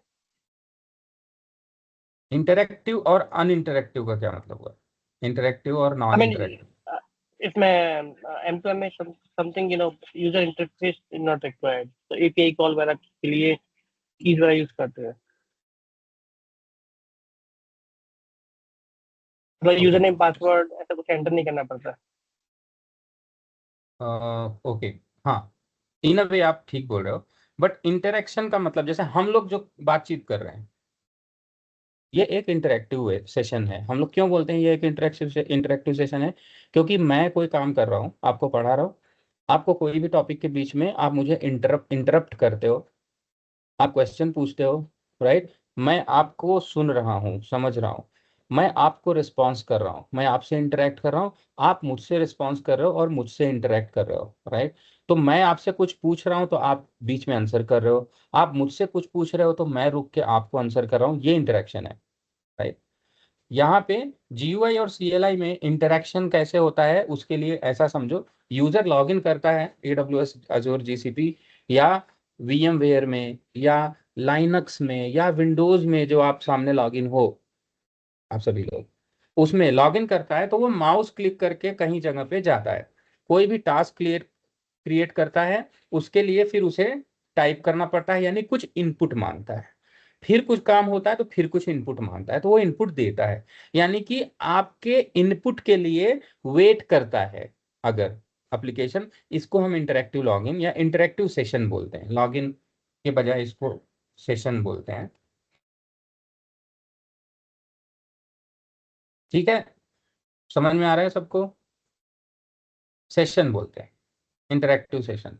और ये जो नॉन इंटरेक्टिव का मतलब हुआ कि इसमें एक बार इंस्ट्रक्शन दे दिया, अब दोबारा ये आपसे कोई चीज पूछ नहीं सकता। जो भी डेटा चाहिए पूरा टास्क कंप्लीट करने के लिए, वो एक बार में ही दे दिया गया है। अब वो अगर डेटा उसके पास नहीं होगा तो वो एरर थ्रो करेगा, लेकिन ऐसा नहीं है कि आपसे पूछेगा भैया बताओ। इसको हम बोलते हैं नॉन इंटरेक्टिव सेशन। जो डेटा आपने दे दिया कि ये बनाओ, वो आपसे कुछ भी पूछता नहीं। अगर उसको कोई चीज बनाने के टाइम नहीं मिली तो वो एरर थ्रो करेगा। यानी कि इसमें कंडीशन होती है, आपने इनपुट दिया, उसके आउटपुट का एक रिजल्ट मिलेगा, या तो वो सक्सेस होगा या तो वो फेलियर होगा। ठीक है, तो इसके इस तरह का सेशन अगर होता है तो किसको जरूरत पड़ती है इस तरह के सेशन की? एप्लीकेशन को, प्रोग्राम को। ठीक, यानी कि कोई सॉफ्टवेयर या प्रोग्राम जो होता है वो इंटरैक्ट नहीं कर सकता। सॉफ्टवेयर प्रोग्राम में 0 1 चलता है, बाइनरी, यस नो चलता है, बुलियन, है ना? तो वो इंटरैक्ट नहीं कर सकता, इसीलिए जो प्रोग्राम या एप्लीकेशंस होते हैं वो कनेक्ट करते हैं एपीआई से। प्रोग्राम या एप्लीकेशन कभी भी इसके साथ यूआई और सीएलआई और जीयूआई के साथ कनेक्ट नहीं करते, यूजर करता है उसके साथ। ठीक, तो जो प्रोग्राम होगा या एप्लीकेशन होता है वो कनेक्ट करता है एपीआई के साथ। अब मुझे बताइए, अगर यूजर लॉगिन करेगा, यूजर कनेक्ट करेगा एडब्ल्यूएस अज़ूर जीसीपी में, तो उसे लॉगिन आईडी देना पड़ेगा और पासवर्ड देना पड़ेगा। अगर एप्लीकेशन कनेक्ट करेगा तो उसे क्या देना पड़ेगा? यानी ये यूजर अकाउंट चाहिए इसके लिए। API की समथिंग यूजर अकाउंट से करेगा, एप्लीकेशन कैसे करेगा? से अगेन। API की हाँ, एपीआई की, या इसको हम बोलेंगे सर्विस अकाउंट। अजूर में एसपीएन बोलते हैं, है ना, सर्विस प्रिंसिपल। एडब्ल्यूएस में एपीआई की बोलते हैं, एक्सेस की, सीक्रेट की, है ना? और जीसीपी में क्या बोलते हैं? सर्विस अकाउंट, सीधा सीधा सर्विस अकाउंट की बोलते हैं, उससे लॉगिन हो। तो यूजर आईडी लॉगिन करता है जीयूआई सीएलआई में, और सॉफ्टवेयर या एप्लीकेशन लॉगिन करता है एपीआई इंटरफेस से, और इसको चाहिए होता है हमेशा सर्विस अकाउंट। हालांकि अगर आपका कोई प्रोग्राम है आप उसमें यूजर आईडी पासवर्ड भी कॉन्फ़िगर कर सकते हो, सर्विस अकाउंट की जगह अपना यूजर आईडी पासवर्ड अकाउंट भी कॉन्फ़िगर कर सकते हो, तो उसके थ्रू भी एपीआई से लॉगिन हो जाता है, because it is just an interface. ऐसा नहीं है कि यूजर को इसके पे एक्सेस नहीं होगा, होगा, लेकिन क्योंकि यूजर जो है वो खुद से इंटरेक्ट नहीं कर, खुद से नहीं लॉगिन कर सकता। यूजर के क्रेडेंशियल को किसी एप्लीकेशन के अंदर यूज करके एपीआई पे लॉगिन कराया जा सकता है, लॉगिन तो एप्लीकेशन ही करेगा, यूजर नहीं करेगा। ठीक, लेकिन इस केस में यूजर लॉगिन करता है अपना। अब यूजर आईडी और पासवर्ड आईडी, हम यूजर का आईडी और पासवर्ड इसमें किसी भी एप्लीकेशन के साथ या किसी ऑटोमेशन स्क्रिप्ट के अंदर यूज नहीं करते, सर्विस अकाउंट यूज करते हैं। यूजर अकाउंट क्यों नहीं यूज करते? क्या प्रॉब्लम आ सकती है? सर, एक तो ये कि एम्प्लॉय जो उसका अकाउंट डाला है, मतलब यूजर आईडी पासवर्ड डाला, वो छोड़ के चला गया। दूसरा, ये बेस्ट प्रैक्टिस होती है। बैड प्रैक्टिस होती है। दूसरा क्या बोला आपने प्रवीण? मेरा यूजर नेम पासवर्ड डाल दिया, मैंने कंपनी को छोड़ दिया, तो पूरा सिस्टम ही ब्रेक हो जाएगा। सही बात है। और और बेस्ट जैसे प्रैक्टिस होती आपको है सर इसके। पासवर्ड चेंज होगा तो अपडेट करना पड़ेगा आपको बार बार। हाँ हाँ हाँ, पासवर्ड चेंज होता है, आप सबका पासवर्ड 90 दिन में चेंज होता है, क्योंकि पासवर्ड पॉलिसी लगती है। अब प्रोडक्शन चल रहा है, अगला बंदा छुट्टी पे घूम रहा है ईयर एंड के, ठीक है, और यहाँ पे पासवर्ड उसका हो गया एक्सपायर, उसने चेंज किया नहीं क्योंकि वो तो छुट्टी पे, उसको तो लॉगिन भी नहीं करना, लेकिन यहाँ पूरा प्रोडक्शन ठप पड़ गया। तो इसीलिए हम लोग सर्विस अकाउंट यूज करते हैं। और तीसरा रीजन क्या है? यूजर अकाउंट जो होते हैं वो बहुत प्रिविलेज्ड होते हैं, एक यूजर अकाउंट के साथ बहुत सारे एक्सेस होते हैं। HR मैनेजमेंट पे भी वो लॉगिन कर सकता है, वो पे स्लिप पे भी देख सकता है, वो और जितने भी CRM होते हैं उस पे भी होता है, बहुत सारे सर्वर्स पे होता है, हर चीज। लेकिन क्योंकि यूजर अकाउंट एक ही हो सकता है, किसी यूजर का, एक यूजर का 10-20 यूजर अकाउंट नहीं होता। लेकिन सर्विस अकाउंट हम 10-20 बना सकते हैं। हर एक सर्विस अकाउंट का एक एक अलग एक्सेस दिया जा सकता है, ताकि अगर सर्विस अकाउंट कंप्रोमाइज हुआ भी तो कम हार्म हो हमको। क्या? ओके, ये चीज आप सबको समझ में आ गई होगी आई होप कि एपीआई। अब मुझे बताइए टेराफॉर्म क्या है। अगर टेराफॉर्म को कनेक्ट करना है तो टेराफॉर्म किस पे कनेक्ट करेगा? टेराफॉर्म ऑथेंटिकेशन पर्पस से सर, या कैसे? ऑथेंटिकेशन पर्पज से टेराफॉर्म कैसे एपीआई कनेक्ट? एपीआई एपीआई के एपीआई थ्रू। के थ्रू का। एपीआई से ही, यस एपीआई से ही करेगा, क्योंकि टेराफॉर्म एक सॉफ्टवेयर है ना जी। Very good. तो इसीलिए अब हम बात करते हैं यहाँ पे एपीआई। एपीआई के बारे में अभी थोड़ा सा और डिस्कस करेंगे, अब इसकी बात करते हैं। तो टेराफॉर्म जो है उसे एग्जीक्यूट करना है, ये सॉफ्टवेयर है, और main.tf फाइल एक फाइल है इसके पास, और यही दोनों रहते हैं, और टेराफॉर्म इस फाइल को ही रीड करता है। टेराफॉर्म सारा वो काम करता है जो इसमें लिखा होता है। अगर इसमें कुछ नहीं लिखा है तो टेराफॉर्म कुछ नहीं करेगा। टेराफॉर्म के लिए ये जो कॉन्फ़िगरेशन फाइल होती है ये गोल्डन सोर्स ऑफ ट्रूथ होती है, सब कुछ यही होती है, जो यहाँ लिखा है वही करेगा, और अतः अदरवाइज कुछ नहीं करेगा। अब देखो एपीआई क्या होती है, पहले एपीआई को और अच्छे से समझ लो, ताकि ये AWS एपीआई पे कनेक्ट करने के लिए टेराफॉर्म को क्या चाहिए, जीसीपी पे कनेक्ट करने के लिए क्या चाहिए, इसके अंदर क्या इंफॉर्मेशन आपको मेंशन करनी चाहिए, ये हमें पता लगता है। यहाँ से आपको एपीआई के बारे में अच्छी अंडरस्टैंडिंग मिल गई होगी। अब थोड़ा सा समझते हैं कि ये एपीआई सर्विस अकाउंट होता है, ठीक है, लॉगिन करने के लिए एप्लीकेशन होता है, ठीक है, लेकिन ये एपीआई इंटरफेस है होता क्या है? जीयूआई तो हमको पता है कि एक पोर्टल होगा, उसमें ग्राफिक्स के थ्रू ऑप्शंस होंगे, ये ऑप्शन वो option, text box, icon, button, right. CLI का हमें पता है कमांड होता है, उसमें ढेर सारे आर्गुमेंट, सब कमांड, कमांड के ऑप्शंस एंड उसके बाद इंटर, उसके मीनिंग्स होते हैं। लेकिन एपीआई क्या होता है? एप्लीकेशन कैसे इस पे कनेक्ट करता है? तो एपीआई एक जो है ना, जो प्रोवाइडर की सर्विस होती है, जो उसमें डेफिनेशन लिखी होती है, जो आप कॉल करोगे तो वही एग्जीक्यूट करेगा। हाँ जी बिल्कुल। लेकिन एपीआई जो है, इसमें क्या किया जा सकता है क्या नहीं किया जा सकता है, ये कैसे पता चलेगा? क्योंकि जीयूआई में तो आपको पता है ना, कि जीयूआई में ऑप्शंस होते हैं, इस पे क्लिक किया उस पे गए, लेकिन एपीआई में कैसे पता चलेगा? तो एपीआई जो है, इसमें अलग अलग टास्क के लिए अलग अलग एंड पॉइंट्स होते हैं, उनको हम क्या बोलते हैं? And points.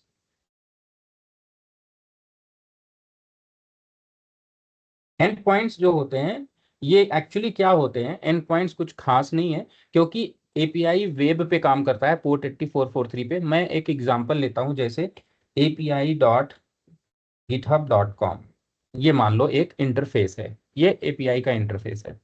api.azure.com समथिंग, मैं ये प्रिसाइज नहीं है, इसके लिए देखना पड़ेगा क्या है। मैं आपको बस केवल समझाने के लिए बता रहा हूँ। मान लो api.github.com, ये एक एपीआई इंटरफेस है, वेबसाइट नहीं है, एपीआई इंटरफेस है। चलती वेबसाइट भी पोर्ट 8443 पे चलती है, एपीआई भी पोर्ट 8443 पे चलती है, इसलिए दोनों को अलग अलग हमें रखना पड़ता है।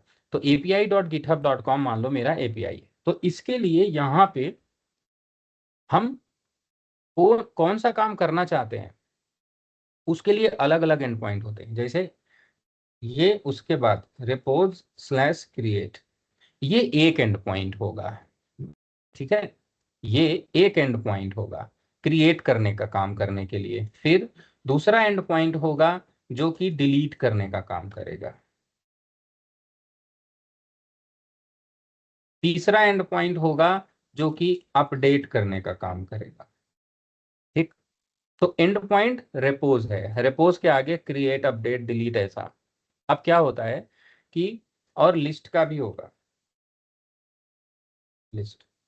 अब क्या होता है, आप ना इस पे वेब कॉल करते हो, एप्लीकेशन जो होता है वो क्या करता है, वो इस उसको एप्लीकेशन को कैसे पता होगा कौन सा एंड पॉइंट है? अगर आपका एप्लीकेशन है, आपको उसे बताना पड़ता है कि भैया ये एंड पॉइंट पे जाना है।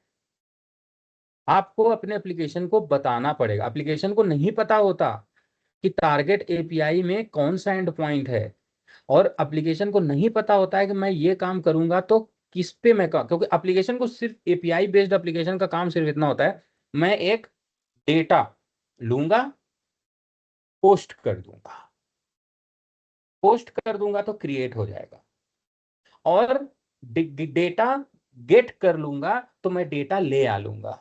यानी डेटा यानी किसी रिसोर्स की इंफॉर्मेशन, किसी रिसोर्स की इंफॉर्मेशन।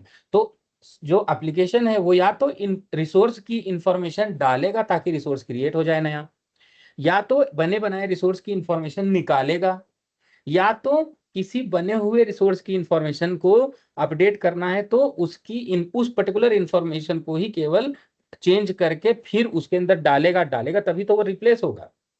तो डिलीट होगा तो उसकी बने हुए रिसोर्स की कोई प्राइमरी की होगी जिसको कि वो, इसको डेटाबेस के जैसा आप समझो, ठीक है? तो कोई प्राइमरी की होगी जिसको कि वो सेलेक्ट करके उसको डिलीट मारेगा तो वो पूरा एसोसिएटेड रिसोर्स डिलीट होंगे उसमें, प्रॉपर्टीज सारी, राइट? तो अलग अलग एंड पॉइंट होते हैं अलग अलग काम करने के। यानी कि किसी भी बहुत बड़े इंटरप्राइज एप्लीकेशन के एपीआई इंटरफेस में हजारों एंड पॉइंट्स हो सकते हैं। छोटा एप्लीकेशन अगर है और आप कोई पाइथन वाइथन लिख रहे हो, तो आप क्या करते हो कि आप वो एंड पॉइंट उसका डिफाइन कर देते हो, आप खुद ही लिख देते हो ये क्रिएट का, ये ऐसा ऐसा कर लो। लेकिन सोचो क्लाउड या गिटहब या ऐसे जो बड़े प्लेटफॉर्म है, उनके पास अगर इतने थाउजेंड्स की संख्या में ये इस तरह के एंड पॉइंट है, अलग अलग काम करने के लिए अलग अलग एंड पॉइंट्स हैं, इसकी इंफॉर्मेशन बेचारे टेराफॉर्म को कैसे पता चलेगी, या आप कैसे लिखोगे? आप भी बेचारे हो गए इस केस में। मेन डॉट टीएफ फाइल में ये सब नहीं लिखी जा सकती, राइट? लेकिन आप एक चीज नोट कर रहे हो, अगर गिटहब का ये एपीआई के एंड पॉइंट्स हैं तो ये प्रिसाइजली बने हुए हैं। मैं आज काम करूंगा तो मुझे भी यही एंड पॉइंट यूज करना है, आप काम करोगे इंटरेक्ट करोगे तो आपको भी यही एंड पॉइंट यूज करना है। एक साल बाद भी यही एंड पॉइंट रहने वाला है, until and unless they are changing it. और ये चीजें पता कैसे चलती हैं? क्योंकि कोई भी कंपनी जो पब्लिक है,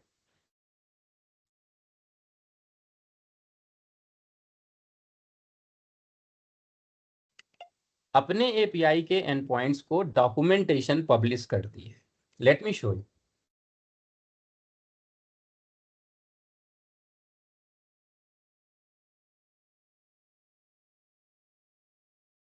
गिटहब एपीआई डॉक्यूमेंटेशन, उसको हम बोलते हैं रेस्ट एपीआई। बहुत सारे तरह के होते हैं, है ना? रेस्ट एपीआई, जीआरपीसी, एक्सएमएल में, जेसन में।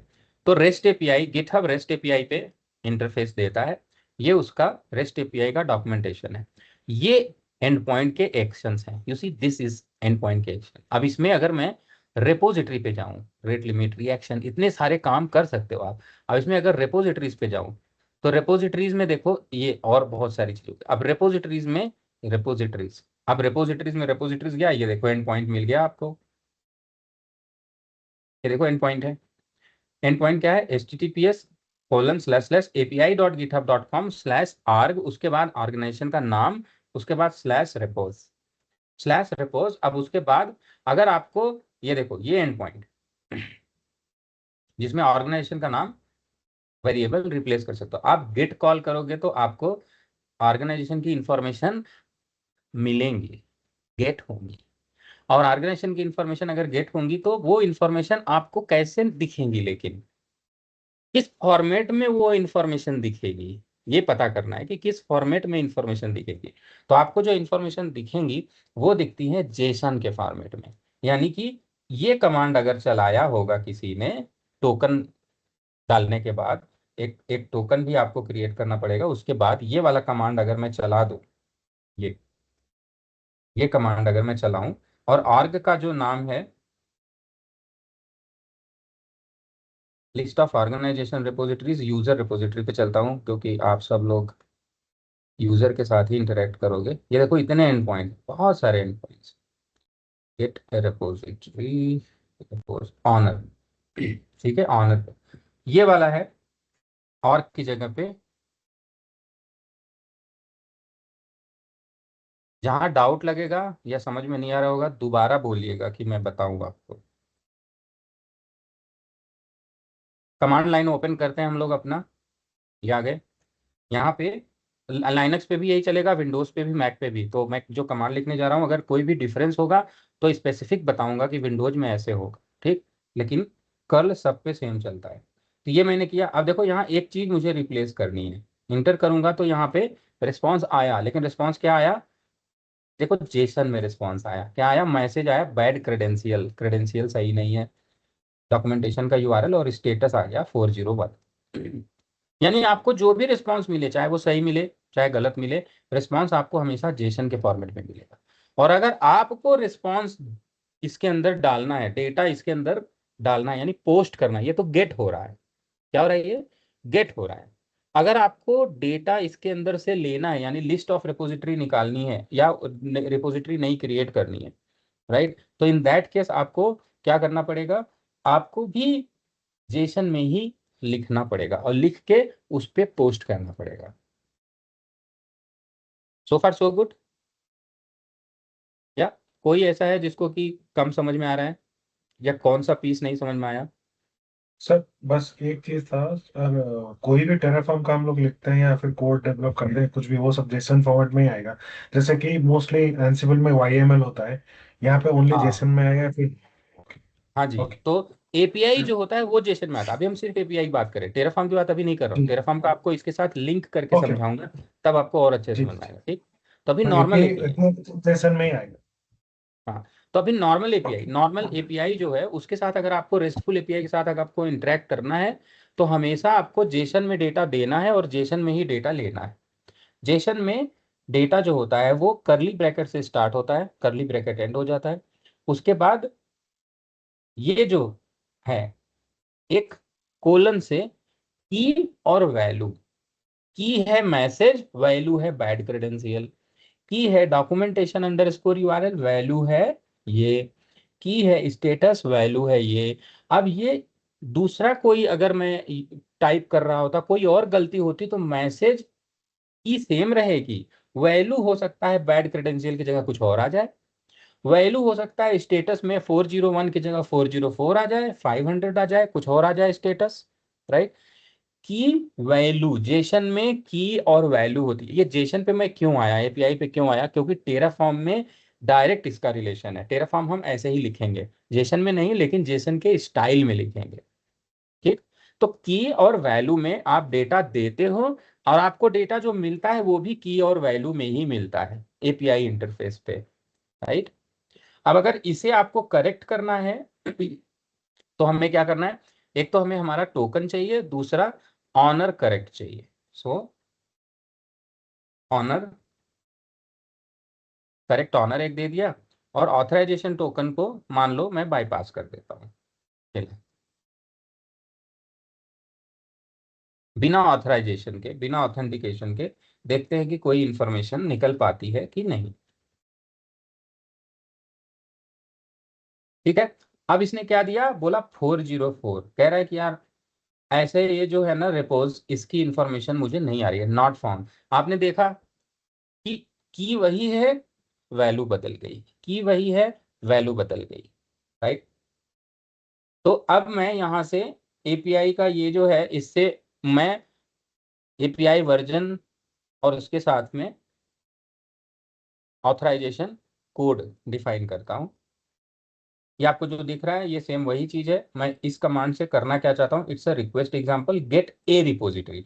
अच्छा, ये सिंगल रिपोजिटरी की बात हो रही है यार, तो मैंने रेपो लिखा, रेपोज की जगह पे मुझे रिपोजिटरी डालना चाहिए। ये देखो, यानी कि रेपोज तो वही रहेगा, ये वेरिएबल है, ये वेरिएबल, तो रिपोजिटरी डालना पड़ेगा। रिपोजिटरी जो हमने अभी बनाई है वही डालते हैं, सही है।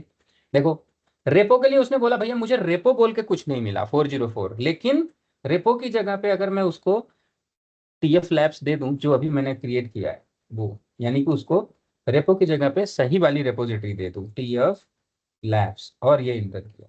अच्छा, TF लैब लैब्स में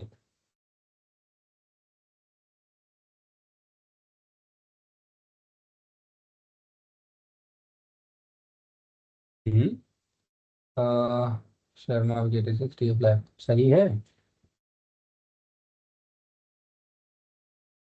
TF लैब, हाँ ये आई थिंक ये भी हो सकता है कि ये बिना ऑथेंटिकेशन के ना दे, बिकॉज मैं आपको पढ़ाते पढ़ाते जस्ट सोचा कि ये एग्जांपल आपको दिखाऊं।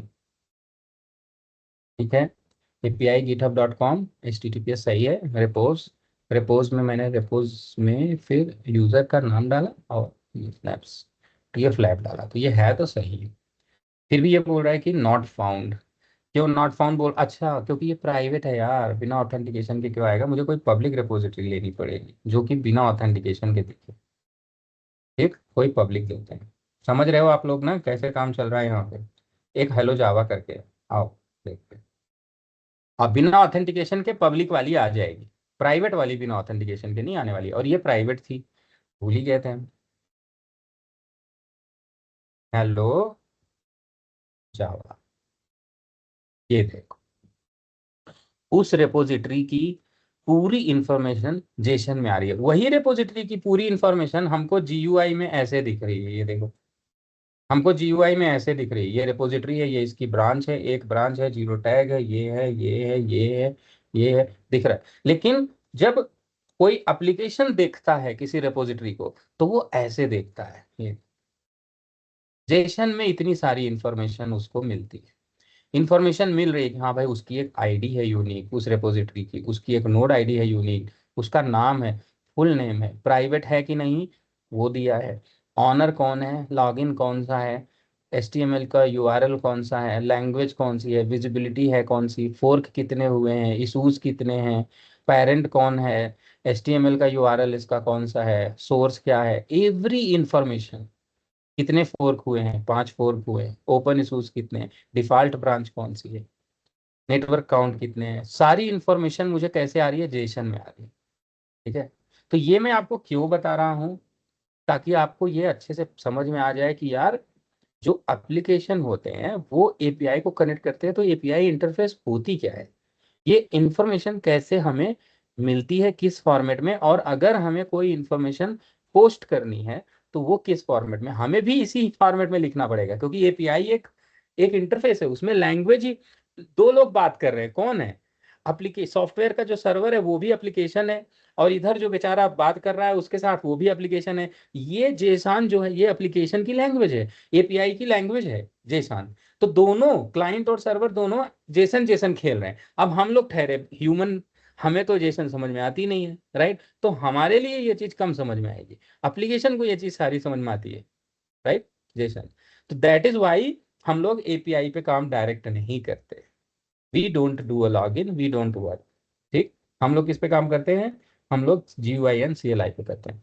बट आपको समझ में आया कि कितने सारे एंड पॉइंट्स होते हैं, मैं आपको डॉक्यूमेंटेशन पे लेके क्यों गया था यहाँ पे, ताकि मैं आपको बता सकूं कि सी इतने सारे एंड पॉइंट्स, इतने सारे एंड पॉइंट, ये तो खाली छोटा सा एक है, इसके अलावा इतने लिस्ट करना है, कोड ऑनर्स का एरर का क्रिएट करना है, अटेस्टेशन लिस्ट करना है, अटेस्टेशन रेपोजिटरी अपडेट करनी है, रेपोजिटरी गेट करनी है, रेपोजिटरी डिलीट करनी है, इतने सारे यहाँ पे एंड पॉइंट्स हैं। ये कोई एप्लीकेशन याद कैसे कर पाएगा, इम्पॉसिबल है। टेराफॉर्म कैसे करेगा, इम्पॉसिबल है। तो क्या होता है उसके लिए, टेराफॉर्म इन सभी एंड पॉइंट की, बहुत ध्यान से सुनिए इस लाइन को, इन सभी किसी भी API के, क्योंकि ये एक प्लेटफॉर्म है, एक गिटहब एक प्लेटफॉर्म है, AWS एक प्लेटफॉर्म है, GCP एक प्लेटफॉर्म है, तो किसी भी एक प्लेटफॉर्म के सारे API के एंड पॉइंट्स वगैरह की इंफॉर्मेशन को एक डेटाबेस, एक फाइल में लिख दिया जाए, एक फाइल में लिख दिया जाए, और उस फाइल को अगर मैं इस टेराफॉर्म को दे दूं, तो टेराफॉर्म के पास उस पर्टिकुलर प्लेटफॉर्म के सारे API के एंड पॉइंट्स की सारी इंफॉर्मेशन, क्या वो एक्सेप्ट कर रहा है, कौन सी फील्ड, कौन सा एट्रीब्यूट एक्सेप्ट कर रहा है, सारी इंफॉर्मेशन टेराफॉर्म के पास आ जाएगी। करेक्ट? यस और नो? अगर एक डिफिनीशन का डाटाबेस बना के दे दिए, क्योंकि डिफिनीशन तो चेंज नहीं हो रही है, एंड पॉइंट तो चेंज नहीं हो रहा है ना? अगर हम दे दे टेराफॉर्म को तो टेराफॉर्म को पता चल जाएगा ना? यस और नो?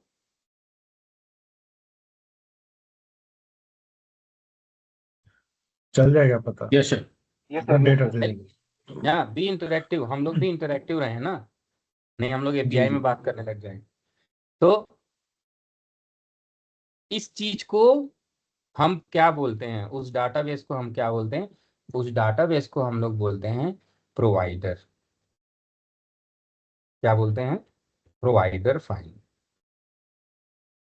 या प्रोवाइडर्स, या इसी को हम प्लगइन्स भी बोलते हैं।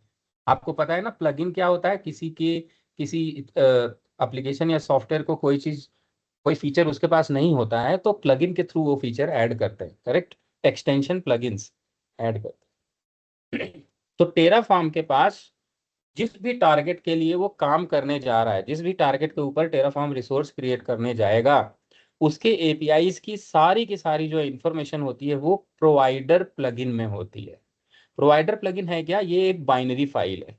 सारी एडब्ल्यूएस के, जीसीपी की, सबकी अलग अलग होती है, सिंगल नहीं होती। हर एक प्लेटफॉर्म की अलग अलग होती है। कुबरनेटिस की अलग होगी, जीसीपी की अलग होगी, एडब्ल्यूएस की अलग होगी, अजोर की अलग होगी, राइट? सबकी अलग अलग फाइल बनती है और वो फाइल एक बाइनरी के फॉर्मेट में होती है। तो टेराफॉर्म को ये फाइल चाहिए। अगर टेराफॉर्म मेन डॉट टीएफ में तो आपने लिख दिया, चलो भैया है, लेकिन टेराफॉर्म जब एडब्ल्यूएस से इंटरेक्ट करके वहां पे रिसोर्स क्रिएट करने जाएगा, क्योंकि वो एपीआई से इंटरेक्ट करेगा, इसलिए उसको उसके एंड पॉइंट की इंफॉर्मेशन चाहिए। और वो इंफॉर्मेशन उसको कहाँ से मिलेगी? एडब्ल्यूएस के प्रोवाइडर प्लगइन से मिलेगी। अगर टेराफॉर्म गिटहब पे काम करने जा रहा है, गिटहब पे रिसोर्स क्रिएट करने जा रहा है, तो टेराफॉर्म को वो इन्फॉर्मेशन कहाँ से मिलेगी?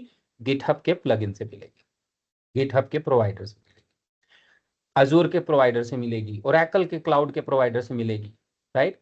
तो प्रोवाइडर फाइल बहुत इंपॉर्टेंट हो जाती है। Provider file is same like कि अगर मोदी जी चाइना जाते हैं, उनको तो चाइनीज आती नहीं, तो उनको एक बंदा चाहिए जो उनकी लैंग्वेज को ट्रांसलेट करके शी जिनपिंग को बता सके, और उनकी लैंग्वेज को ट्रांसलेट करके मोदी जी को बता सके, राइट? तो प्रोवाइडर प्लगइन वो ट्रांसलेटर होता है, वो डेटाबेस होता है जिसके पास सारी इंफॉर्मेशन रहती है कि कितने एंड पॉइंट्स हैं इसके पास, कौन कौन से एक्सेप्ट कर रहे हैं एट्रीब्यूट्स, वो इंफॉर्मेशन होती है।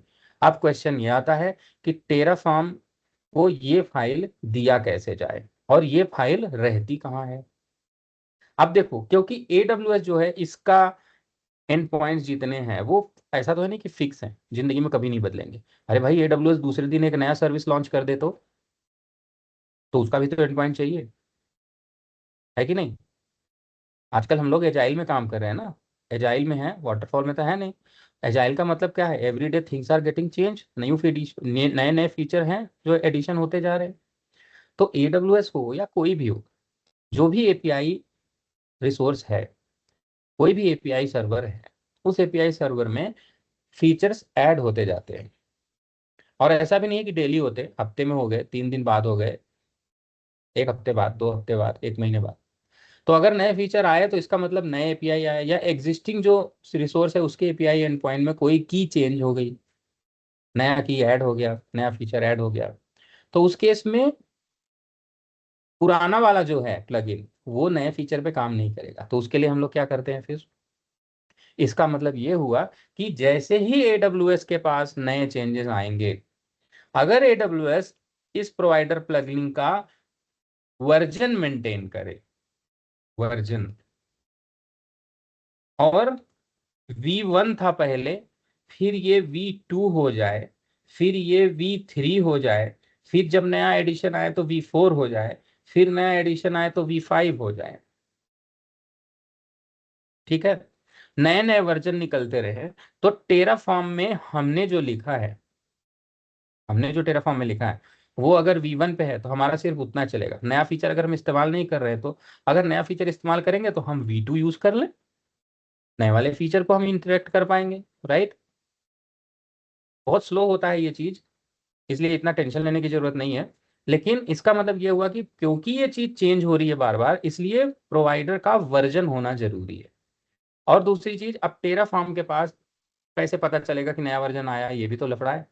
अब ऐसा तो है नहीं कि एडब्ल्यूएस सबको, अब हर एक पूरी दुनिया में millions of users who are using Terraform, वो एडब्ल्यूएस सबको जाके चिट्ठी लिखेगा या सबको ईमेल भेजेगा, ऐसा तो होता नहीं, राइट। फिर तो टेराफॉर्म ने, हैशीकार्प ने एक सेंट्रल लोकेशन बनाई है। ध्यान से सुनिए, बहुत इंपॉर्टेंट पीस आ रहा है। हैशीकार्प ने एक सेंट्रल लोकेशन बनाई है इनके लिए, ये जो प्रोवाइडर है इसको वहां स्टोर करने के लिए, नए नए वर्जन जो आते हैं प्रोवाइडर के उनको स्टोर करने के लिए।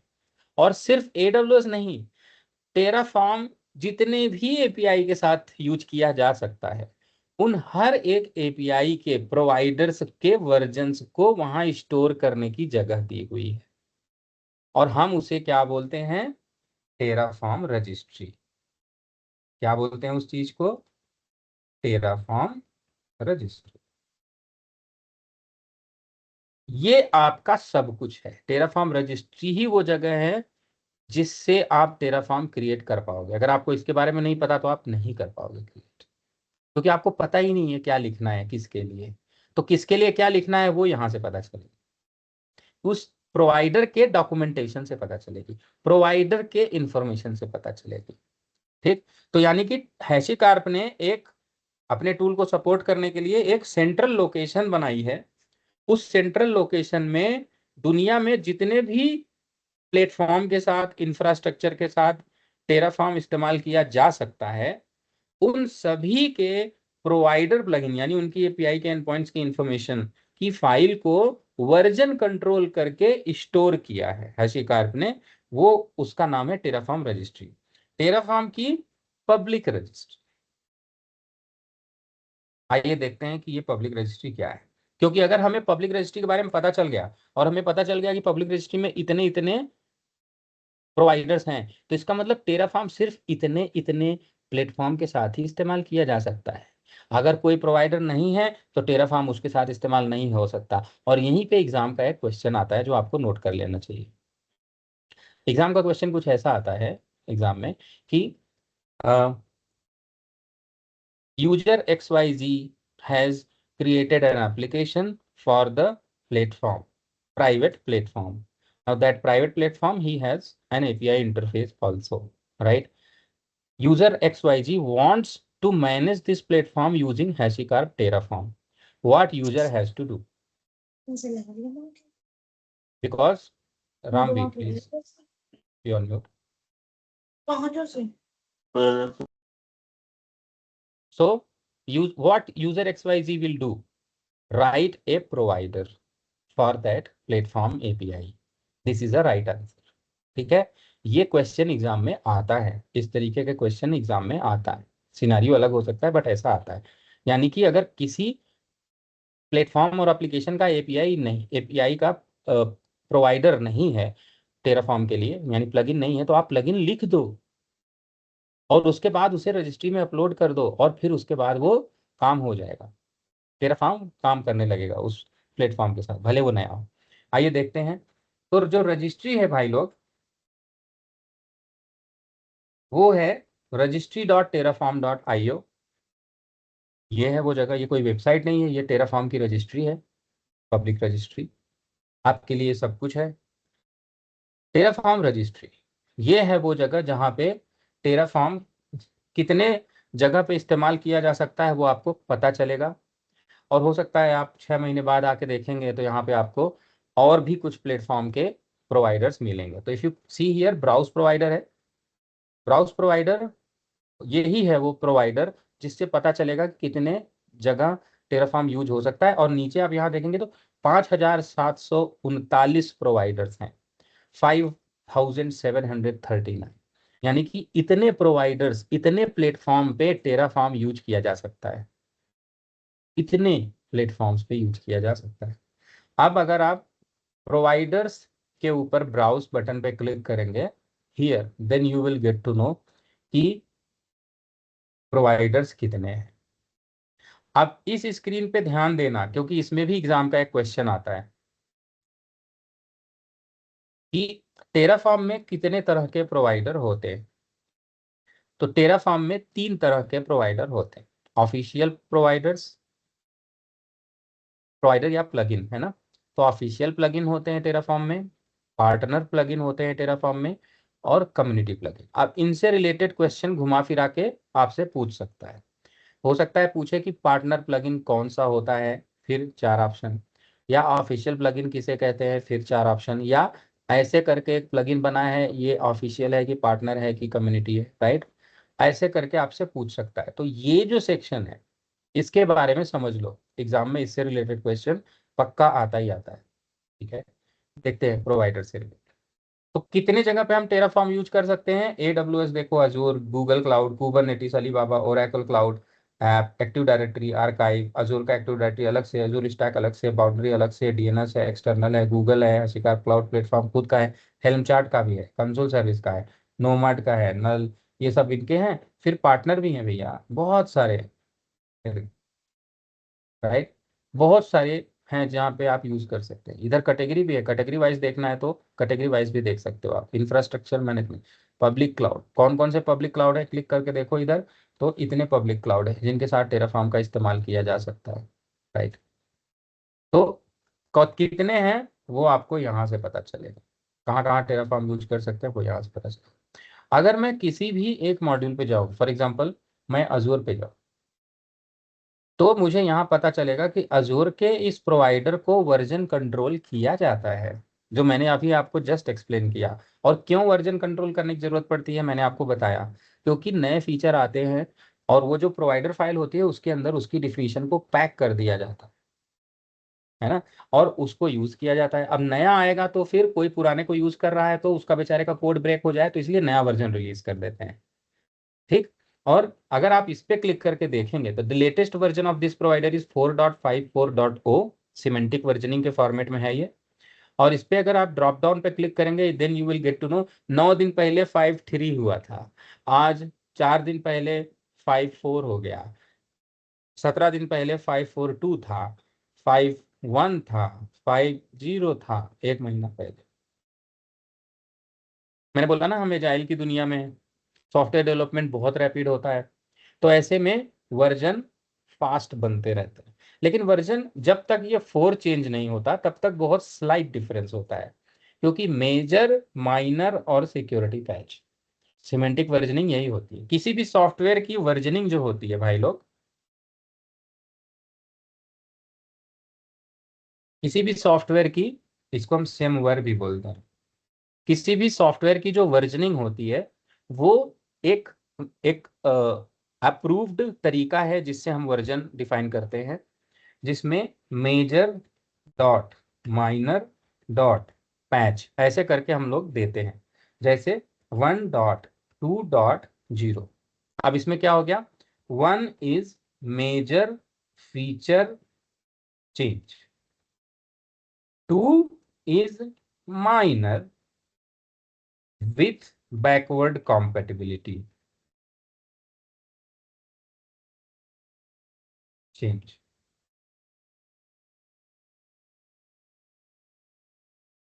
और 3 का मतलब क्या हुआ, is no feature but a security update. ठीक है, तो जब तक आपका 4 का वर्जन है तब तक टेंशन लेने की जरूरत नहीं है। ठीक, व्यू क्लिक, इस पे क्लिक करोगे तो सारे वर्जन ही दिख जाएंगे इसी, राइट। जब 3 था, 3 के बाद जब 4 आया था 1 साल पहले, तब थोड़ा बहुत चेंज हुआ था। ठीक है, तो ये आपका कि सारे, एक तो टेराफॉर्म को प्लगइन की जरूरत होती है जिनको हम प्रोवाइडर प्लगइन बोलते हैं। प्रोवाइडर प्लगइन्स एपीआईज की इंफॉर्मेशन होती हैं, वर्जन कंट्रोल्ड होती है, और उन्हें सेंट्रली एक जगह रखा जाता है जिसे हम टेराफॉर्म रजिस्ट्री बोलते हैं। ये टेराफॉर्म पब्लिक रजिस्ट्री जो है वो registry.terraform.io है। यहीं पे उस प्रोवाइडर को कैसे main.tf फाइल में मेंशन करना है, कैसे उसके रिसोर्सेज को डिफाइन करना है, उसकी इंफॉर्मेशन भी यहीं पे होती है। इसीलिए मैंने बोला कि ये आपके लिए बहुत इंपॉर्टेंट जगह है। ठीक है, तो ये हो गया हमारे पास प्रोवाइडर। अब प्रोवाइडर में जो मैं एग्जाम के पॉइंट ऑफ व्यू से जो चीज आपको बता रहा था कि ऑफिशियल, पार्टनर और कम्युनिटी। ठीक है, Terraform plugin slash provider publishers. 3 होते हैं। Official, official those plugins which are being managed by HashiCorp itself। यानी कि ऑफिशियल प्लगइन ऐसे हैं जिनका एपीआई चेंज होता है तो HashiCorp कंपनी खुद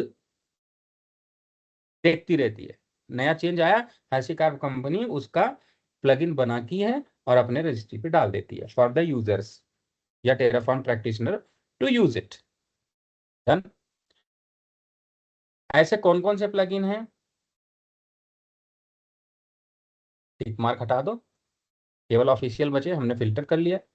यानी AWS, अजूर और GCP और कुबरनेटिस, ये 4 ऐसे हैं प्लेटफॉर्म मेजर टेराफॉर्म के द्वारा यूज किए जाने वाले, जिनका कोई भी एपीआई में कहीं पर भी चेंज वगैरह होता है तो HashiCorp खुद इनके उस रिस्पेक्टिव चेंज को एक नए वर्जन के प्रोवाइडर में लिखती है और लिख के यहाँ पे डालती है, लिखती है और लिख के यहाँ पे डालती है। ठीक है, तो ये हैं ऑफिशियल।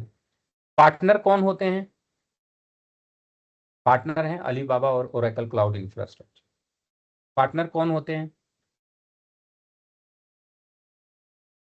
पार्टनर मतलब those companies who has API interface writing / updating their changes and publishing plugin onto registry।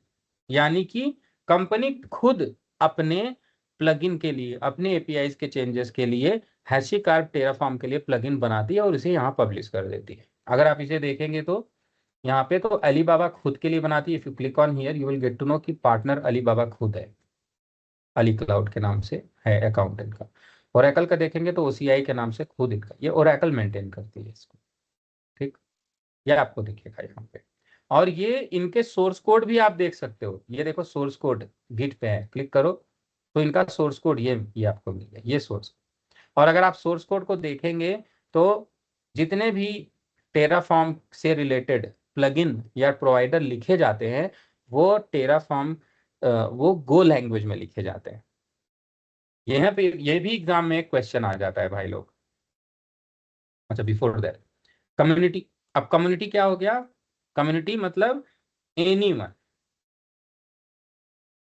Right, publicly can publish any self owned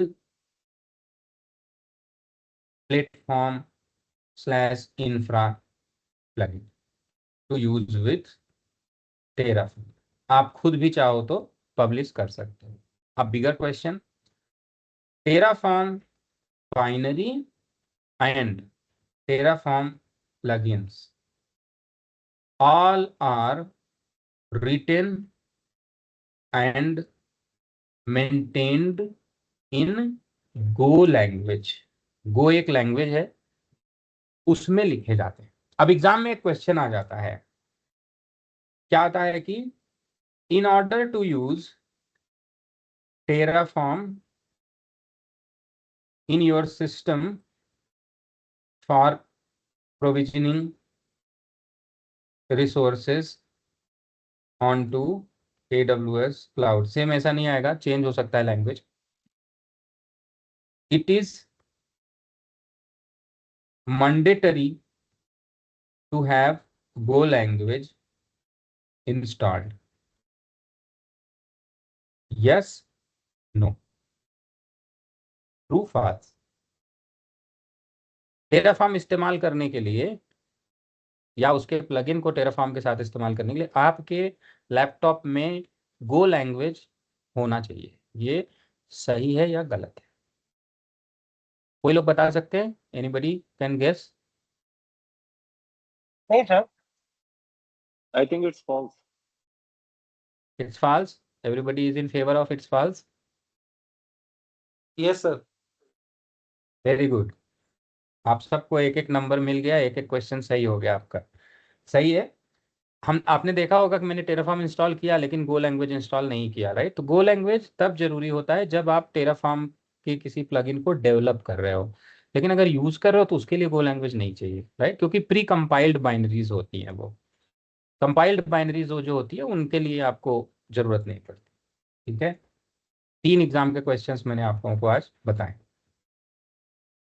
alright. तो अब बात आती है कि ये जो टेराफॉर्म रजिस्ट्री है इसमें जो ये प्रोवाइडर्स हैं, जी प्रवीण बोलिए। सर आपने ये बताया पार्टनर और कम्युनिटी, राइट? तो कम्युनिटी में हाँ एनीवन कैन डेवलप, राइट? तो जी इसमें कुछ मतलब I mean it's similar kind of, मान लो मेरी कंपनी है, उसका भी तो कंपनी मैनेज करती है, राइट? तो कम्युनिटी और हाँ। उसमें एग्जैक्ट डिफरेंस क्या होगा फिर? डिफरेंस ये हुआ कि जैसे फेसबुक पे everybody can create account and नेता लोग भी क्रिएट अकाउंट, राइट। बट नेता लोग का, एक्टर्स का ब्लूटिक वाला प्रोफाइल होता है, वेरीफाइड प्रोफाइल होता है, और हम लोगों का नहीं होता। यही अंतर है। यानी जो कम्युनिटी है इसमें अनवेरिफाइड मॉड्यूल्स भी जा सकते हैं, लेकिन पार्टनर जो होते हैं वो वेरीफाइड पब्लिक प्लेटफॉर्म के मॉड्यूल्स ही होते हैं। डन। चलिए, so will try to go here. Hello Java ये तो मैंने बताया। रेस्ट एपीआई का आप लोगों को एपीआई की अंडरस्टैंडिंग होपफुली हो गई होगी। अब वापस चलते हैं अपने डिजाइन पे और देखते हैं। तो टेराफॉर्म को, एक तो टेराफॉर्म खुद उसका, फिर मेन डॉट टीएफ, और टेराफॉर्म को चाहिए होता है प्रोवाइडर प्लगइन ताकि इसकी पूरी इंफॉर्मेशन आ जाए। अब इसकी पूरी इंफॉर्मेशन टेराफॉर्म के पास आ गई इसके थ्रू, और क्या क्या करना है वो आपने डिफाइन कर दिया इसके थ्रू। अब टेराफॉर्म जो है वो यहाँ पे रिसोर्स बना सकता है। ठीक है। और बनाने के बाद टेराफॉर्म क्या करेगा, जो बन जाएगा उसकी इंफॉर्मेशन अपने पास स्टोर कर लेता है। उसको हम लोग बोलते हैं स्टेट। स्टेट क्या होता है, जो यहाँ पे बना दिया उसकी इंफॉर्मेशन अपने पास स्टोर करके रखता है, ताकि नेक्स्ट टाइम फिर टेराफॉर्म चलाओगे अप्लाई, तो वो जो बना दिया है उसको नहीं बनाएगा, है ना। और अगर उसकी याददाश्त मिटा दे तो, यानी स्टेट फाइल डिलीट मार दे तो फिर से उसी को बनाने की कोशिश करने लग जाएगा। या तो उसको एरर मिलेगा या तो डुप्लीकेट अलाउड होगा तो बना देगा, राइट। तो इसलिए state file is very important. मतलब आमिर खान की गजनी पिक्चर जो थी, उसमें जैसे आमिर खान के पास वो फोटो होना बड़ा जरूरी था, नहीं तो किसी के पास भी अटैक मार देता था, वैसे ही टेराफॉर्म के पास भी स्टेट फाइल जो है सबसे क्रूसियल, सबसे क्रिटिकल कंपोनेंट होता है। हम हर संभव प्रयास करते हैं कि स्टेट फाइल का मैनेजमेंट प्रॉपर हो, और इसीलिए टेराफॉर्म में स्टेट फाइल के मैनेजमेंट के ऊपर पूरा एक चैप्टर है। एग्जाम में स्टेट फाइल से रिलेटेड कम से कम 3 से 4 क्वेश्चन पूछे जाते हैं। ठीक है। तो state file is a very important piece, हमारे लिए खुद के लिए भी memory is very important piece, तो सभी के लिए है, तो एप्लीकेशन के लिए भी memory is very important piece, right. So that is how state file is. Okay. अब हम लोग बात करते हैं नेक्स्ट कि अगले दिन हम क्या पढ़ने वाले हैं। तो आज के लिए इतना ही है। डे 03, डे 03 में हम लोग पढ़ेंगे टेराफॉर्म फर्स्ट प्रोग्राम। हम लोग पहला प्रोग्राम लिखेंगे और हम लोग पढ़ेंगे authentication from Terraform to various cloud, है ना। टेराफॉर्म से हम क्लाउड प्लेटफॉर्म के ऊपर ऑथेंटिकेशन वगैरह कैसे करते हैं, कैसे मैनेज करते हैं, और टेराफॉर्म का पहला प्रोग्राम जो है वो हम लोग लिखेंगे तीसरे दिन। आई होप कि सेशन अच्छा जा रहा है और आप लोगों को समझ में आ रहा है और मैं अच्छे से समझा रहा हूँ, या। तो आज के लिए इतना ही था, unless anyone has any questions और डाउट्स। सर मोस्टली कौन सा क्लाउड यूज करेंगे during practice of those Terraform all package? 3, I mention it yesterday also, will use all 3 cloud. Okay. थोड़ा सा मोस्टली में आप एडब्ल्यूएस को ले सकते हो कि प्रॉब्लम हम एडब्ल्यूएस को ज़्यादा यूज़ करेंगे, लेकिन यूज़ तीनों को करेंगे शुरू से, या। Terraform is a cloud agnostic tool, तो इसीलिए अब आप समझ पाए ना जो मैंने कल चीजें बताई थी कि यार टेराफॉर्म 5739 चीजों के साथ यूज होता है। फिर अब टेराफॉर्म हम AWS के लिए अलग से, अजूर के लिए अलग से, GCP के लिए अलग से, अलीबाबा के लिए अलग से, इसके लिए अलग से, उसके लिए अलग से कैसे करेंगे, है ना। तो टेराफॉर्म इज टेराफॉर्म, टेराफॉर्म का कोर्स है। टेराफॉर्म किसके साथ, सबके साथ करो, सबके साथ हो सकता है, सबका तरीका सेम है।